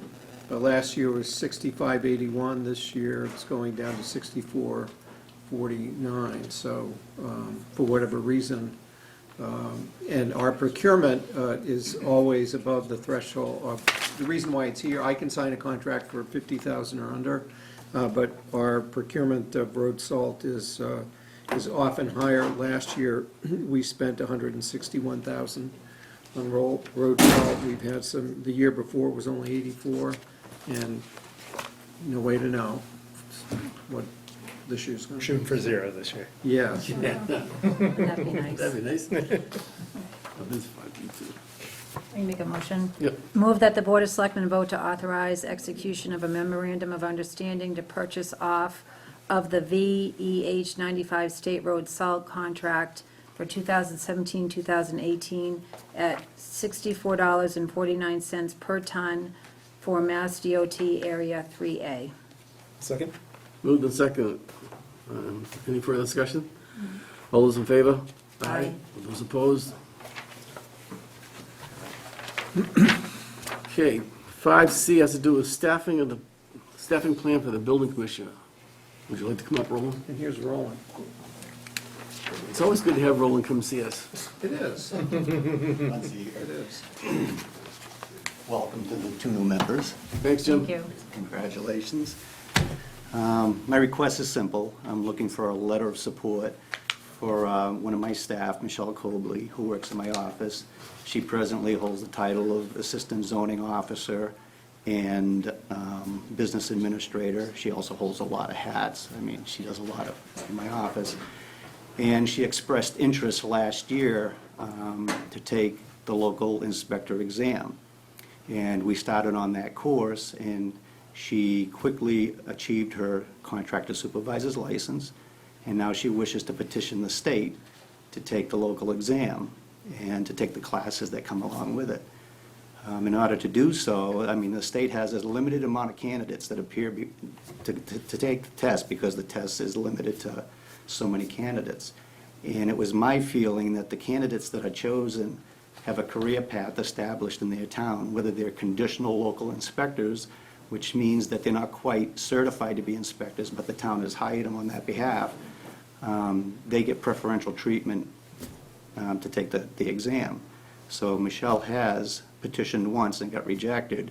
We're trying again. We're going to try to petition the state to let her take the required courses and then the exam next year. I guess we all know that there's a lot of growth taking place in town. And right now, my eyes are the only eyes that are licensed to go out and look at it all. It would be nice to have somebody in my staff or in my office that could pick up some of that load. Presently, we utilize another inspector from another town as a relief valve for myself and my department. But as we keep building, we keep needing more eyes. And so my request this evening is to ask for a letter of support, which she can put in her application package, and we'll see what happens. And just by way of context, back in 2015, when the Board of Selectmen had invited a number of staffing and succession plans from various town departments, we got them from, police, fire, but we did one for administration, for finance, and Roland had submitted one, which the board reviewed back in March of 2015, at which time we upgraded Shelley's position to, essentially to go in line. We said at the time that the goal was, it's staffing and succession. You're not going anywhere, I know. I did see there's an opening in Dennis, I think. Don't pay any attention to that. It's a long drive to the Cape. But that, we're looking at professional development and having a succession plan in place is something that the organization, the departments in the organization have been doing. And in this particular case, the unusual circumstance was that the employee that we'd like to have from within to at least be able to be considered for an inspection job can't sit for the exam unless we, express outwardly our support for her candidacy. So we'd like to be able to do that, and it's consistent, I think, with the succession plan that the board had previously approved. So we talked to the chair about it. Both Roland and I had talked to Chuck about it, and he said okay to putting it on the agenda for a vote. Just one quick question. Why would the state limit the number of people who could take that test? I would think they'd want to open it up so towns would have... We were disappointed with her first application because I thought there was enough information there. I don't know why. They just tell you space is limited, and that's how they conduct their business. Board? There's a big demand to get into that field right now because there's a lot of older people that are going to drop off the list, and everybody's going to shift up.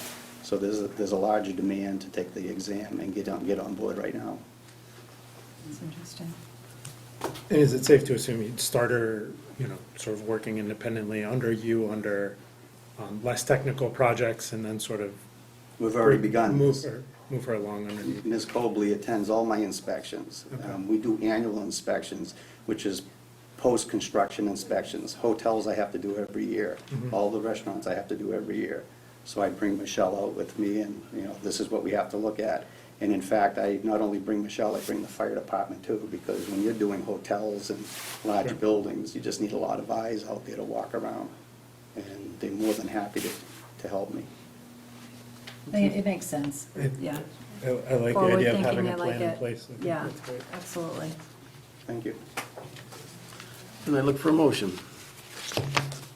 Move that the Board of Selectmen vote in accordance with the succession plan for the Building Inspections Department approved on March 9, 2015, to support zoning assistant, permit technician, business administrator Michelle Cobley's application to the Massachusetts Building Official Certification Committee for examination as a local inspector, and her conditional appointment as local inspector by the building commissioner with approval of the town administrator upon her successful completion of said examination. Second? Moved and seconded. All those in favor? Aye. Those opposed? Thank you, sir. Thank you very much. Thank you. Thanks you. for. Keep us updated on how it goes for her. I will. Yeah. We do have, We have some the procedural motions on, it's 8:15 is the hearing. Is it 8:15? All right, we have plenty of time. Yeah.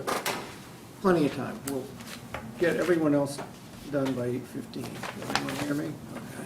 Okay. Okay, 5D1, acquisition of Boxborough Road. This is for the acquisition of the 35-acre Joyce Williams property that was voted on by town meeting.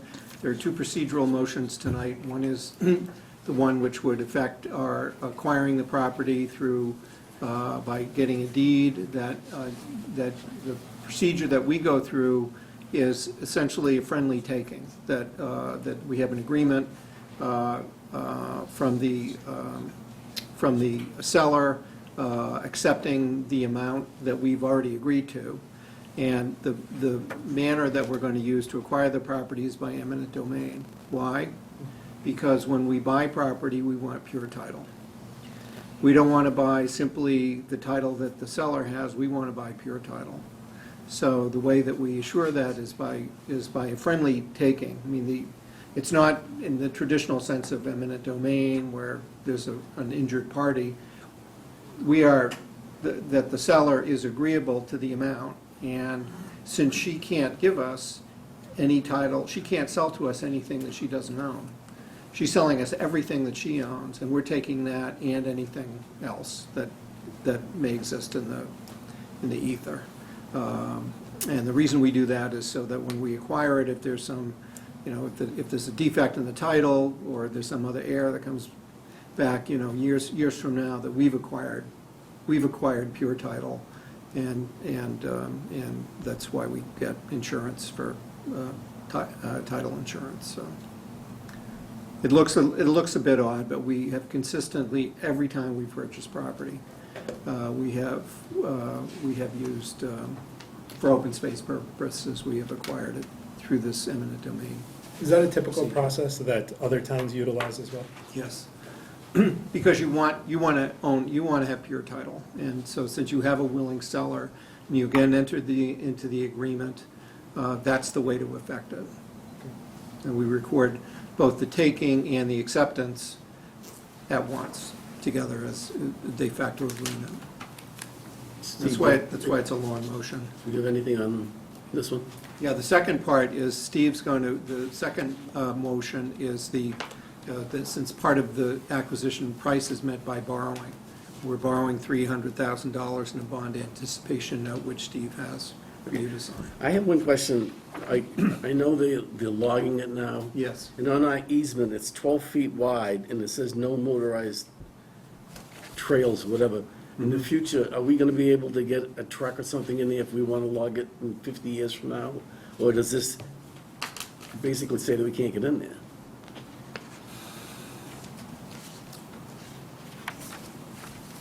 I'm unaware of why we can't use our own equipment to go in there and clear brush or do something like that, so.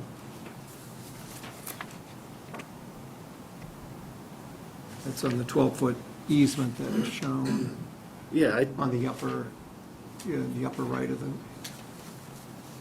to allow general public use of a 12-foot wide parcel shown on the plan as peaceable, non-motorized purposes. And I'm just, yeah, well, even, I know what it's trying and to prevent.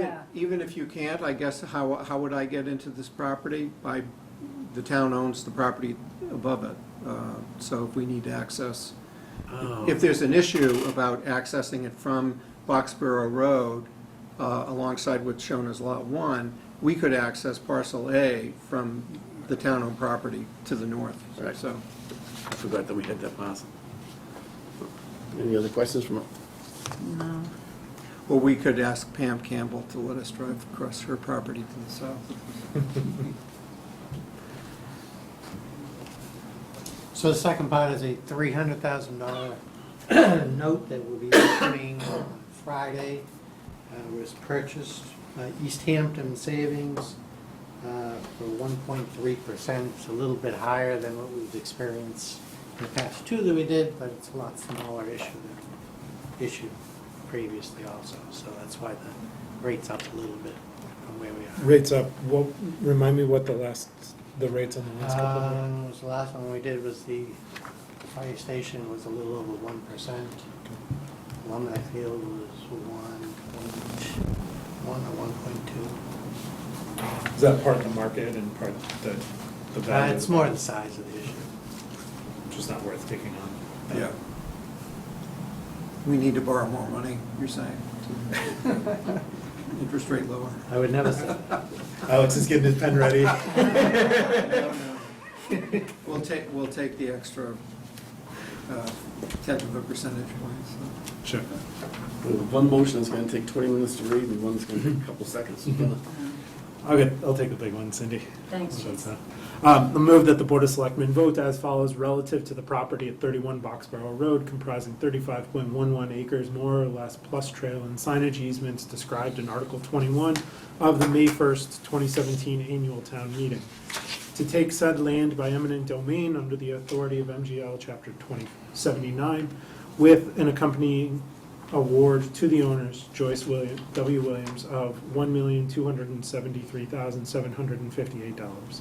The accompanying order of taking and acceptance of agreement as to eminent domain taking will be recorded by town council, and a notice of taking will be delivered to the owners within 30 days as required by MGL Chapter 73, Section 79, Section 3.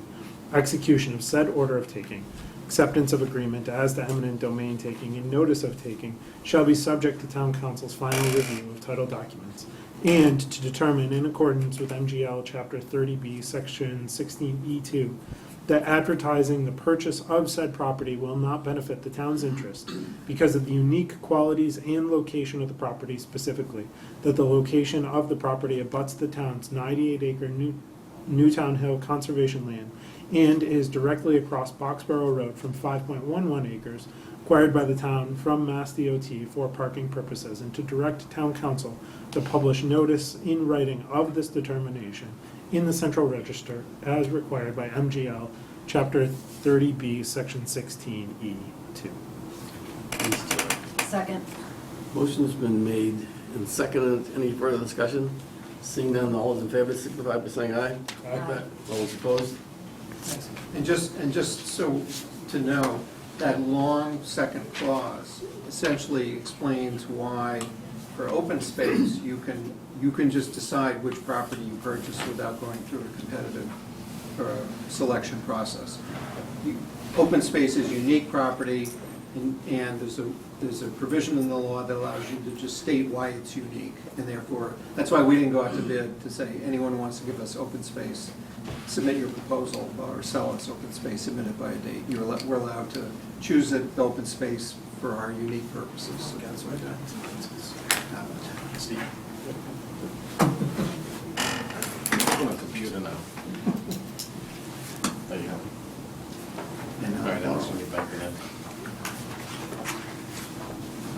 This board will be, so here and then these three.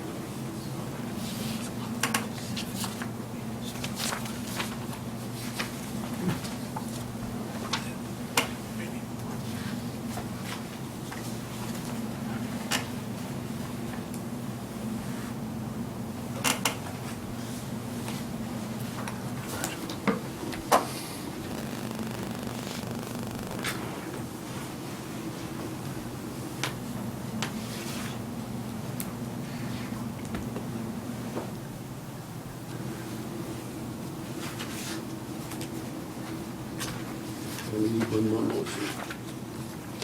Yeah, you need to adopt the motion for the borrowing that you're doing.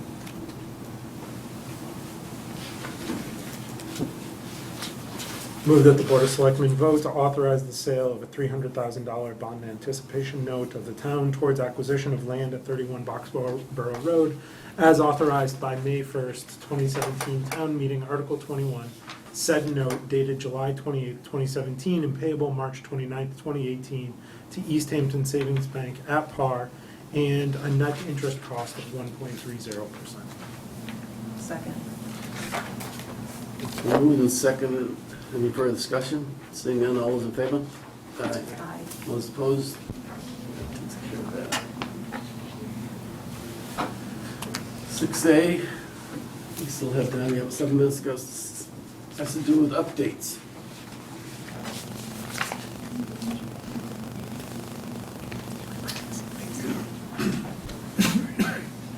We have a number of folks here who can give us updates on facilities. I wonder if we want to maybe have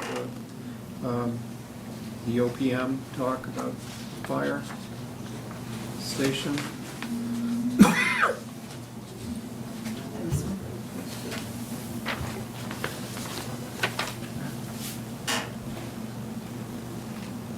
So we have, Kevin? welcome, Good evening, Kevin. how are you? Good, and you? That is the best updated report that we've received in a long time on a project. Thank you. Oh, great. And you love that, the written report? We have another one for you too, for the field. Alumni Field? So yes, Excellent. thank you so much, sir, appreciate it. Appreciate all your help. You've been doing an outstanding job.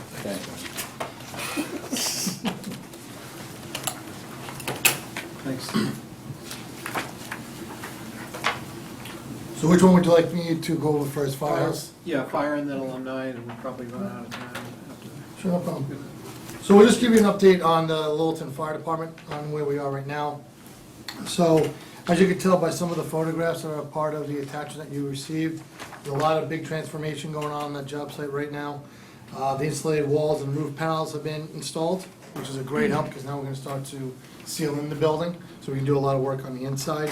Structural CMU block walls have been built and grouted on the outside, as well as on the inside where those partitions need to be done. The brick veneer and the photograph that you can see right here, that shows the side of the station, that is 95% complete, so that's looking really good right now. So it's, actually, you can start seeing the building take its shape and everything else. So the rough framing on the inside is also complete.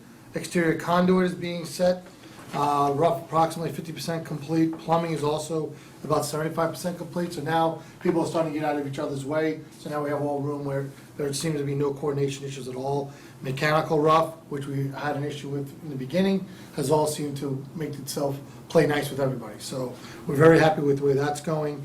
So now the slab is set to begin the week of July 24th, so it's going to be a 6-week preparation before the pour. And the roof contractor is ready to begin his work for the rest of the building besides the apparatus bay. So approved change orders to date, we have 4. The first one was $24,000. That was for asbestos pipe removal and ledge removal. Change order number 2 was for $102,000. That was unsuitable material found inside the footprint of the building. So what happened there was the borings that were done originally, we missed some spines that were going throughout the building, and there were some unsuitables. Obviously, you all know that that building had several dozen different uses prior to this.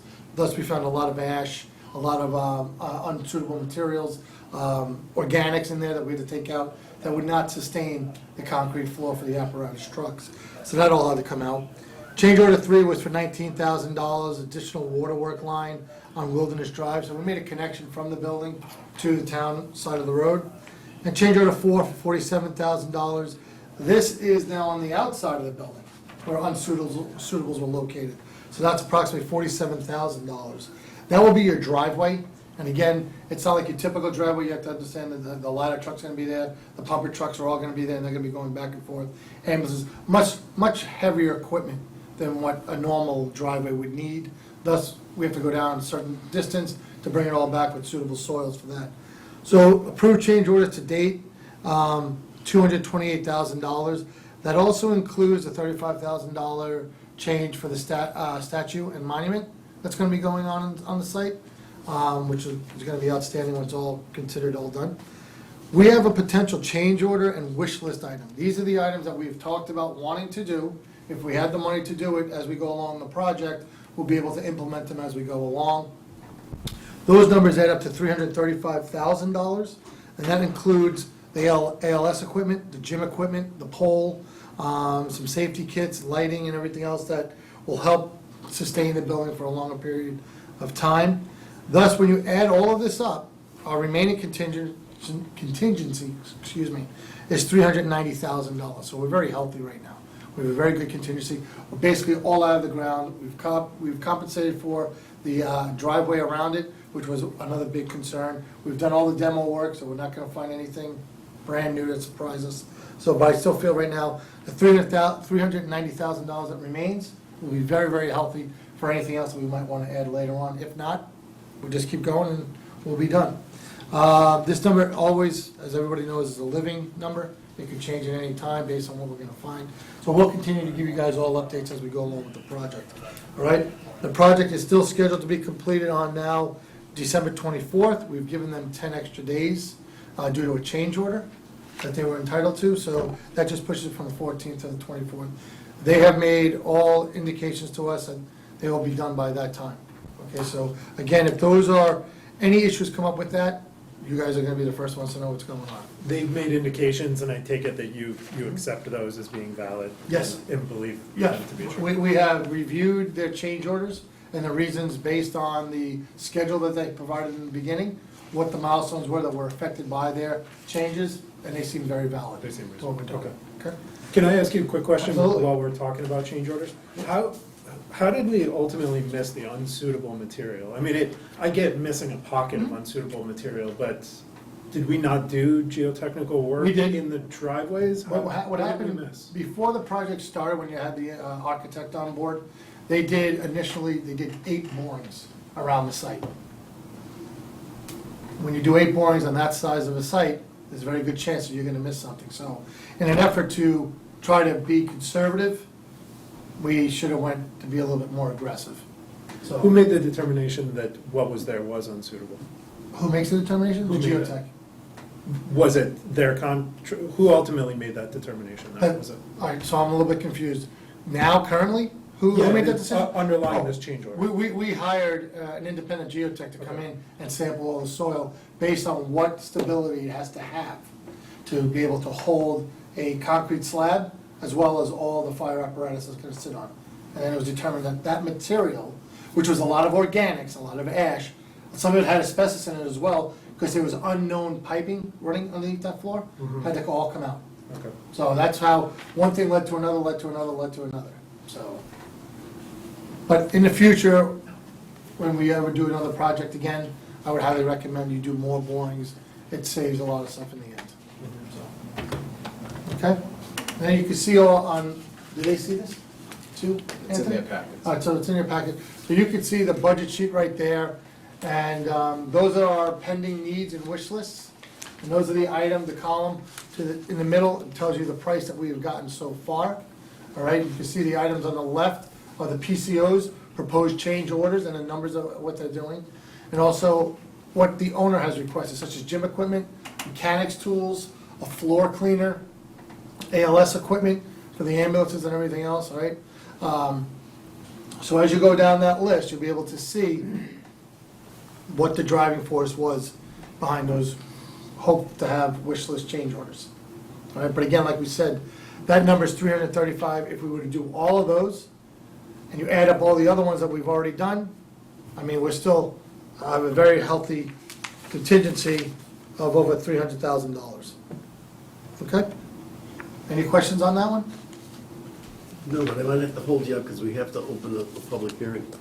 Now, can I open up the hearing and, Yep, and then we could come back to this, or do we want to? or my guess, we could probably get the hearings done and then come back to this. Okay. Maybe in about 10 minutes. No, 10 minutes, is that okay? I'm going anywhere? Thanks. It's raining outside. I don't wanna go. Sorry, it took too long. No, you did fine. Thanks. It's Michael. Those involved with chip shots, if you'd like to come forward. We have to read 3 different hearings, and Cindy's going to read them for me. 7A, public hearing chip shots. 245 Air Road, transfer of all alcohol restaurants license. You want to read it? Yeah, right here, Chuck, this? Yep, that's it. Okay.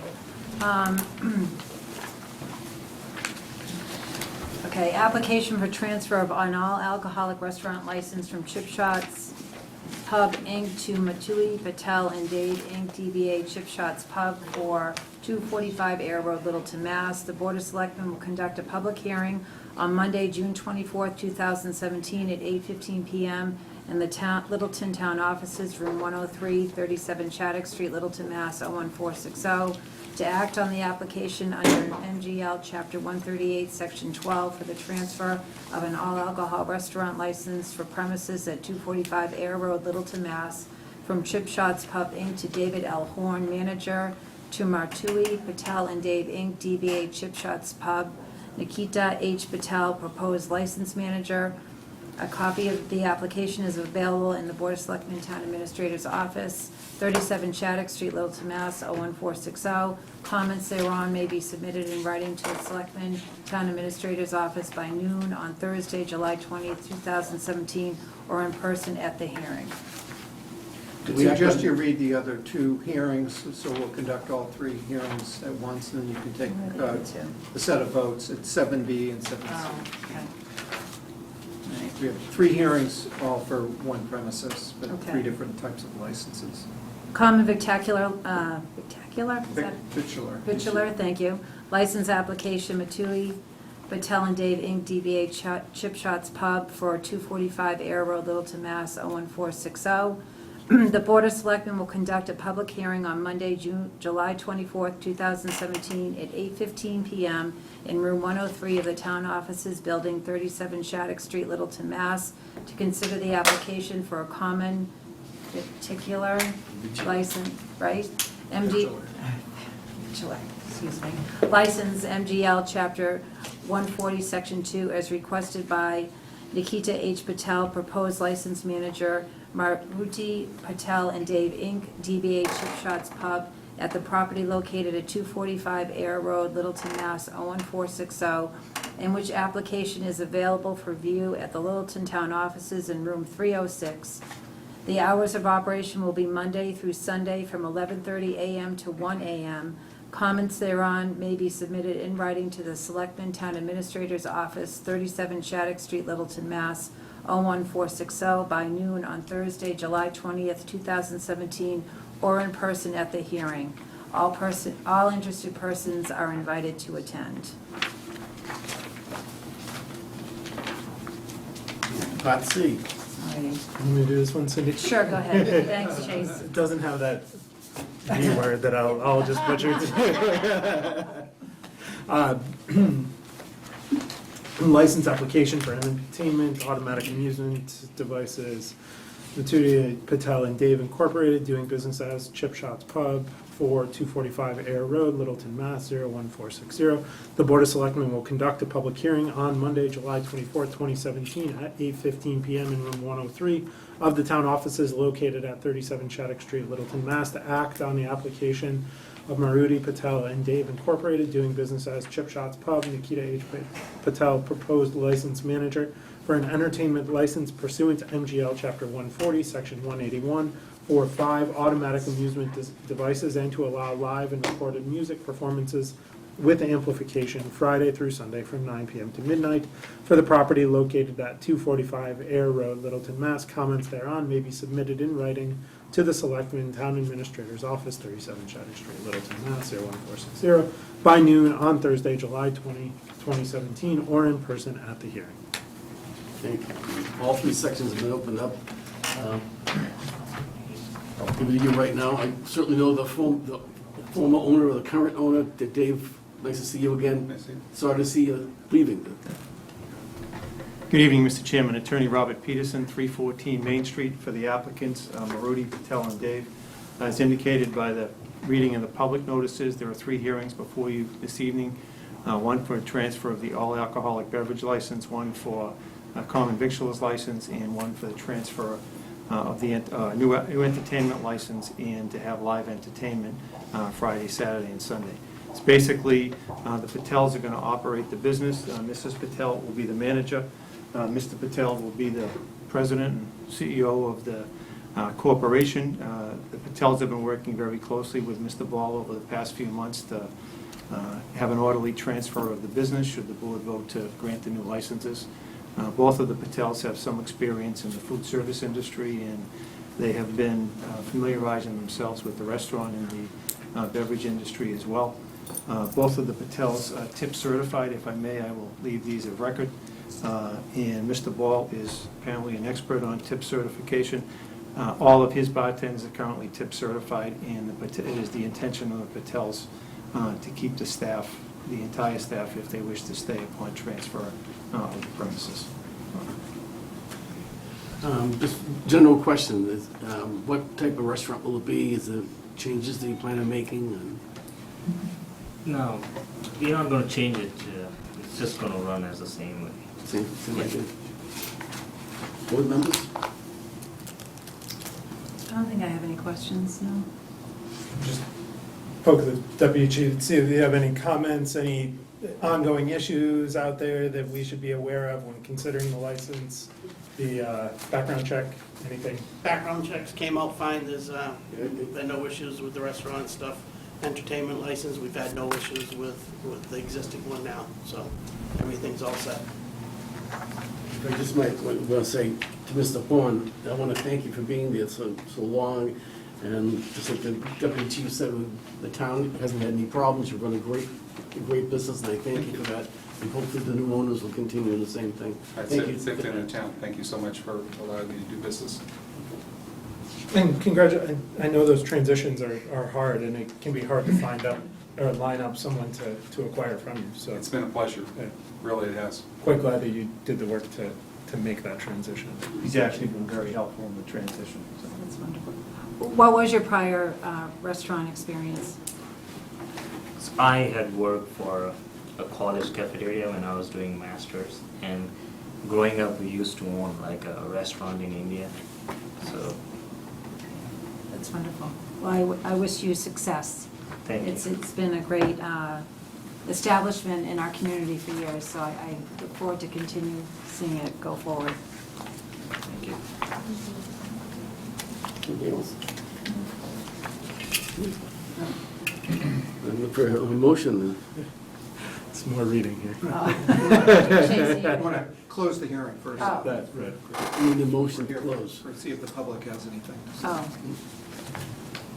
Anyone in the public have any comments, questions? Seeing none, I would look for a motion to close. And I assume we've received no written. No, received no written comments, other than the deputy chief's seal of approval, so. Fire department has, fine. No issues. Move that we close the, that's the three public hearings associated with Trip Shops Pub, 245 Air Road. second. Moved and seconded, all those in favor? Aye. Now, Now, three motions. now the individual. I'll do the first one.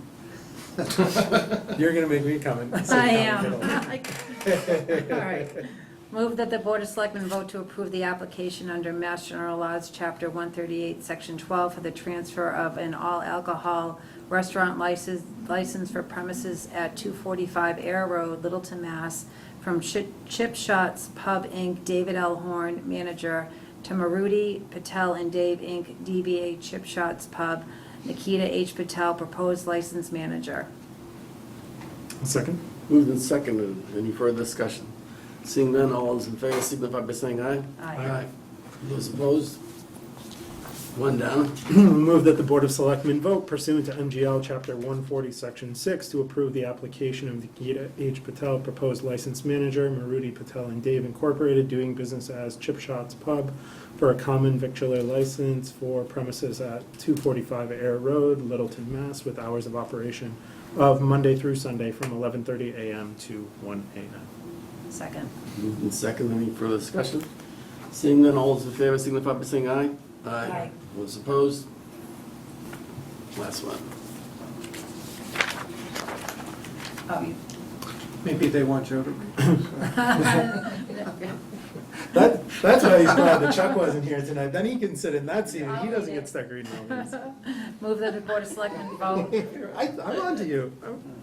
Move that the Board of Selectmen vote pursuant to Mass General Laws, Chapter 140, Section 181, to approve the application of Maruti Patel and Dave, Inc., DBA Chip Shots Pub, Nikita H. Patel, proposed license manager, for an annual entertainment license expiring December 31st, 2017, for 5 automatic amusement devices, and to allow live and recorded music performances with amplification Friday through Sunday from 9 p.m.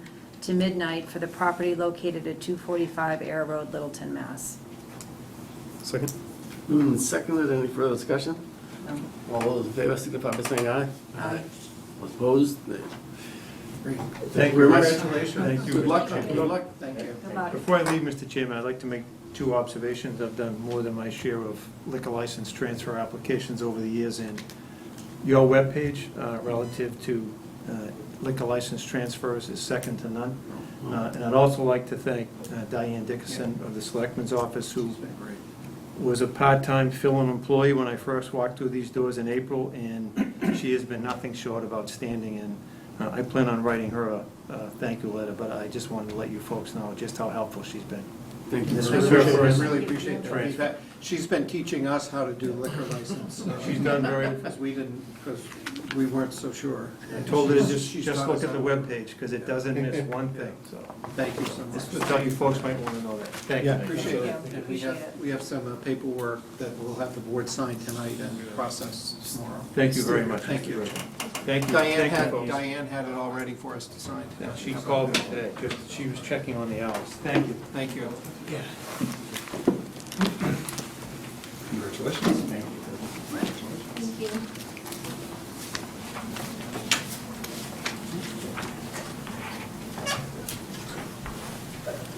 We want to have Kevin come back and talk to us about Alumni Field. Sure, no problem.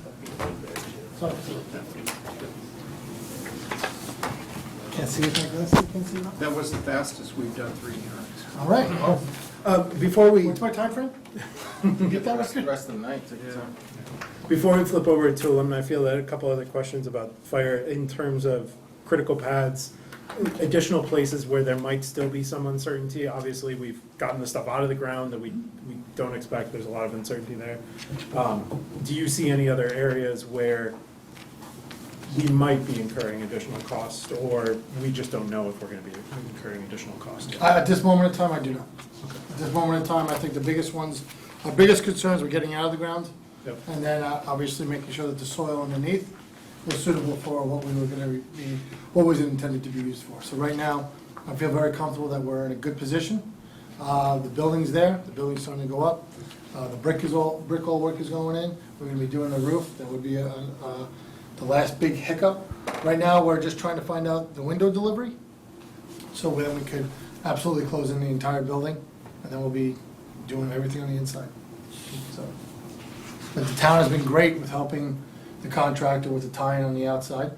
All right, the chief and deputy chief have been outstanding as far as being very cooperative and available when needed. Same with the assistant town manager.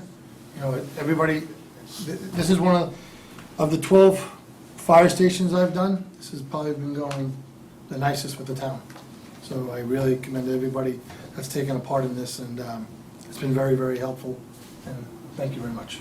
When we get this all packaged up, the last time we see you on the fire station, I'm gonna ask you what we could have done better as a town to make this go. So keep it running, you know, keep a list. Here's things that not that we plan on doing another. We didn't know, fire because station, I'll be so- honest with you, I take the things that we have found that might have gone wrong here a little sideways. Yep. And I bring them into all the other jobs that we've been doing. Yep. So I've been compiling from the day I first started this, trying to make sure we don't never repeat the same mistake twice. But again, soil is such a finicky thing, because you could be doing 10 borings in one area, and right in the middle of the one area that you didn't do is a spine that's 12 feet deep, and you got a problem. So I mean, I always err on the side of caution, because I never want to jump in with all of my ducks not in a row.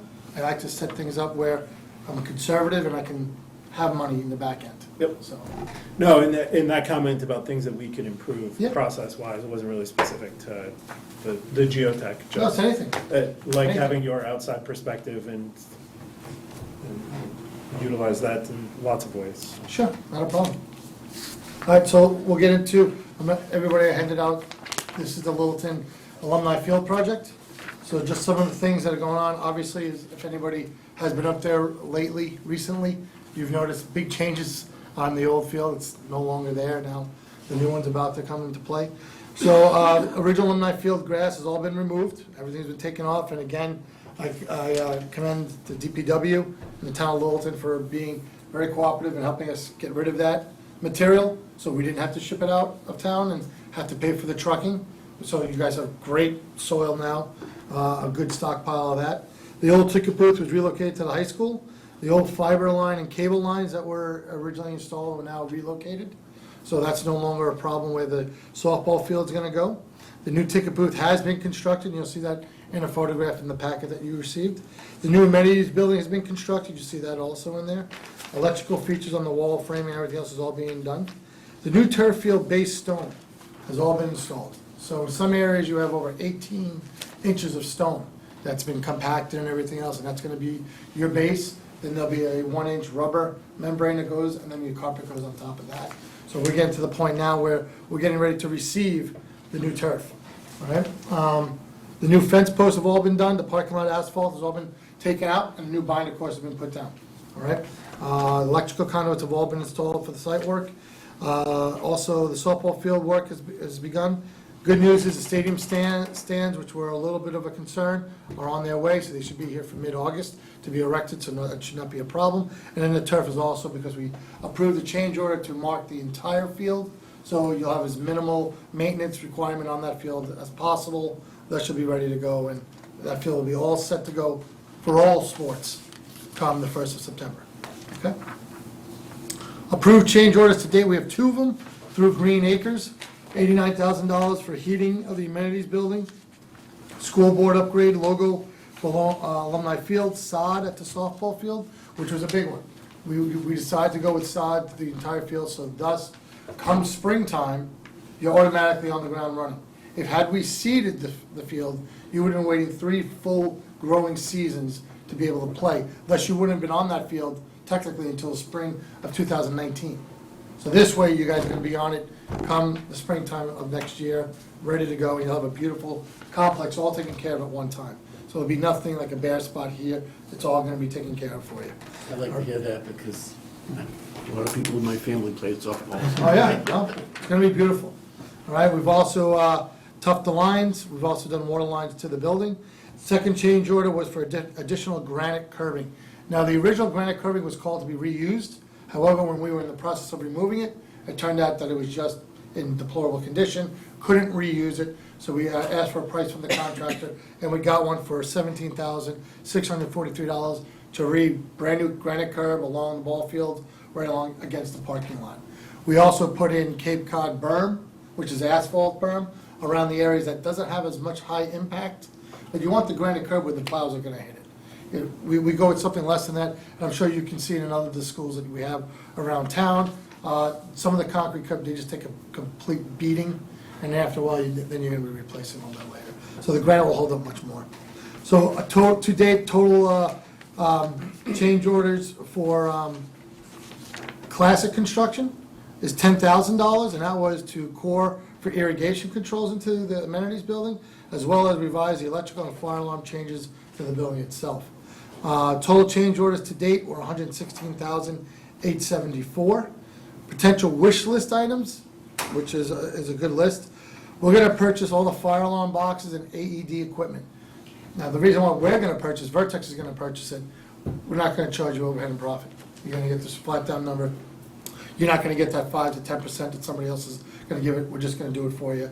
We'll take care of it, we'll give it all to the chief to hold in his station, and then we'll be able to give it to the contractor when they go and install. We've also hired the town's, the fire department's own electrical consultant who does all the electrical installation around town. We're gonna hire him, he's gonna finish that work we got his proposal from him to do that, which is around $3,176. Now, some of the things that just came up recently is a wooden shed for the field, where we're gonna store the John Deere tractor and other equipment that has to go in there. That wasn't accounted for in the beginning. We had money set aside in the budget for it, but just nobody was gonna do it. So what we're gonna do, we're gonna have the contractor pour the slab for $2,973, and then we're gonna get a wooden structure. We're looking at 2 places right now, whether it be Reed's Ferry, or there's another one that's around the state. We're just gonna put a placeholder on there for $15,000. It's gonna be a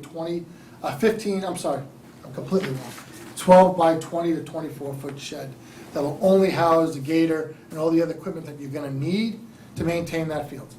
We didn't have any plans for that at all. And then field equipment needs to be purchased, such as a John Deere tractor and everything else.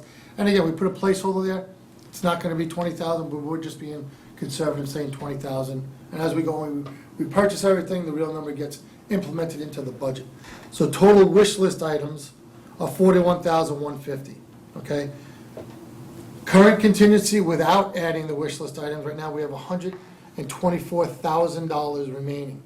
So if we add those $41,000 into it, we still got a very healthy budget. We're out of the ground, we're out of all the unknown that was supposed to pop up. Everything else is accounted for in the contract budget, and all other change orders will be minimal at this time, okay? Obviously, again, the number is subject to change. Our schedule also has an added on 10 days for new items to be completed. However, we had asked the contractor again, where do you really stand with the 10 days? It's his right to reserve those 10 days. He asked for them in his change order. We reviewed that change order. We made sure everything, along with the architect, was in line with his schedule. It seems that there was a little bit, and then it seemed that there wasn't a little bit, but in order for him to have his right, he reserves the right for that 10 days, so we were okay with it. Because you'll still have the field built for the September 1st, which the first game is September 8th. So the field will be built, ready to go that day. We might be a little bit back on the softball side with maybe a dugout or something like that, but other than that, the field will be sodded, ready to go. The fences will all be up, the walkways will all be done, so we're looking very good for that September 1st start date, okay? And then you see the pictures going along. This is what the photograph was, and I'm sorry, Anthony, I did not bring the scan disc so you could see and show these pictures. So there's the old site work for the stadium carpet. That's when they were removing all the soil. The next picture down, picture number 2, that's all the compacted turf gravel. It's going down for the base, all right? All the drainage system's been put inside that field as well. Picture 3 is the new site drainage around the field. Same as picture 4. And picture 5 and 6 is your brand new amenities building and your new stadium ticket booth. Anybody have any questions? Yes? What did they end up doing as far as the keying mechanism on the amenities building? I was talking to Mike Lind. Did they stick with the key system on that? We went with 5 keys total. Okay, The elevator is its own separate key, so that's its own beast, that has to be put to the side. okay, Then you have the press box is another key. okay. Which the press box, we're trying to alleviate the issue of the press box being done by Green Acres to where all the other keys are being done by Classic. We're trying to marriage those 2 keys together, but we're gonna see what the hardware schedule comes out to play, but we'll find that out on Wednesday when we have our meeting. Okay, But the other keys will be, one key will be for the coaches to have, which will get into 3 rooms, which will be the family bathroom, storage, and custodial room. okay, And then key number 2 is gonna be for everybody else, that'll get into concessions, get into the Tiger Den, with the apparel room, Right. storage and everything else. And the AED will go outside, but we did resolve the keying issue. We had a coordination meeting, it worked out. okay, all right, perfect. That's my only question. Yep, sure. Keying can be very difficult It on can any of be, these I things. know, Before you know, you're trying to I figure out was who's getting talking to what. Mike about it, yeah, exactly.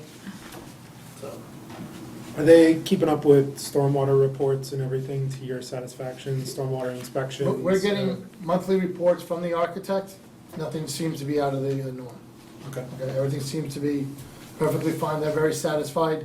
There's nothing that they're sending any red flags up for anybody. Okay, sounds good. Conservation, have they been out to take a look at it too? I believe they have after they did the, oh my God. Yeah, that. If they did all of that stuff. They did the soil erosion plan, everything else was taken care of. We've had no major runoffs into the wetlands behind it. The contractor's actually been outstanding. He's been very, very nose to the stone going forward and have had no issues. Okay, that's good to know. I mean, it's Yeah. been a challenging year for that. Yeah, And certainly, other projects have. We're constantly keeping the school department apprised of everything that's going on, especially with the Cory checks and everybody else that's around the school. And now school is gonna, because school is still in session. They have summer school for students over there, so we're making sure everybody has their badges on at all times. And everything's been working out smoothly. We haven't had any hiccups yet. So, even though it's, Thank you. Anything else? Thank you. all right, great. Great, thanks. Okay, thank you very much. Thank you, Kevin. Yep, Thank you, have a Kevin, great night. appreciate it. All right, appreciate it. I appreciate these reports. They're- Oh, yeah, no problem, you'll get another one in a couple of weeks for what we're, things are changing so drastically over there. You're gonna start seeing a lot of things, so at your next selectmen's meeting, when is that? 14th. Well, I could have another one prepared for you if you like that one, or you want one towards the end of the month, it's up to you. Either or. Whenever it's ready. Yeah, whenever it's ready and appropriate. All right, not a problem. Thank you very much. Thanks, everybody. Kevin. Thank you. Mr. Chairman, if I could just say, Vertex and Kevin and his staff, and I think Chief Wodzinski will echo these comments, has been really outstanding to deal with. They've really been on top of it. We appreciate everything they've done for us and being our eyes and ears on the site. So really kudos to Kevin and his staff. Thank you very much, I appreciate that. I'll tell everybody, thank you. We've got a lot of nice comments tonight, We're full of good comments that's a tonight. good sign. What other projects? So we probably could just receive, is there any updated, in a sentence or two that you want to give? We could probably just receive the rest as written reports. Yeah, really quick, the space needs study is probably 2 to 3 weeks out from getting a draft report. I spoke to the consultant there. And on the fields needs, there was a meeting on Wednesday night with the consultant, Gale Associates, with their users and youth groups, but they're proceeding too.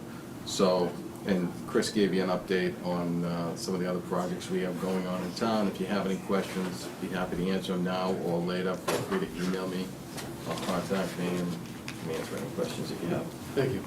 And I want to thank Anthony too, since we're doing it, because there's a lot of projects now, and there's a lot of juggling going on, and there's a lot on Anthony's plate dealing with management of these projects, and I'm happy that he's on board to do that, so. Thank you. Moving on, we have minutes and executive session, is that it? Yep, that's all it's left. You know, I have read through the minutes, I haven't found, we probably should have Glavy read. Yeah, I know. We're Double check to make sure the sentences are right. I didn't find any references to Miss Glavy, so. I don't have any comments. Yeah, they looked fine to me. It's a motion. Move that the Board of Selectmen vote to approve the meeting minutes of July 10th, 2017. Second? Moved in second, all those in favor? Aye. Now, executive session that deals with collective bargaining strategy, Mass General Law, Chapter 30A, Section 21A, 3 compensation. So we will be going into executive session. Okay.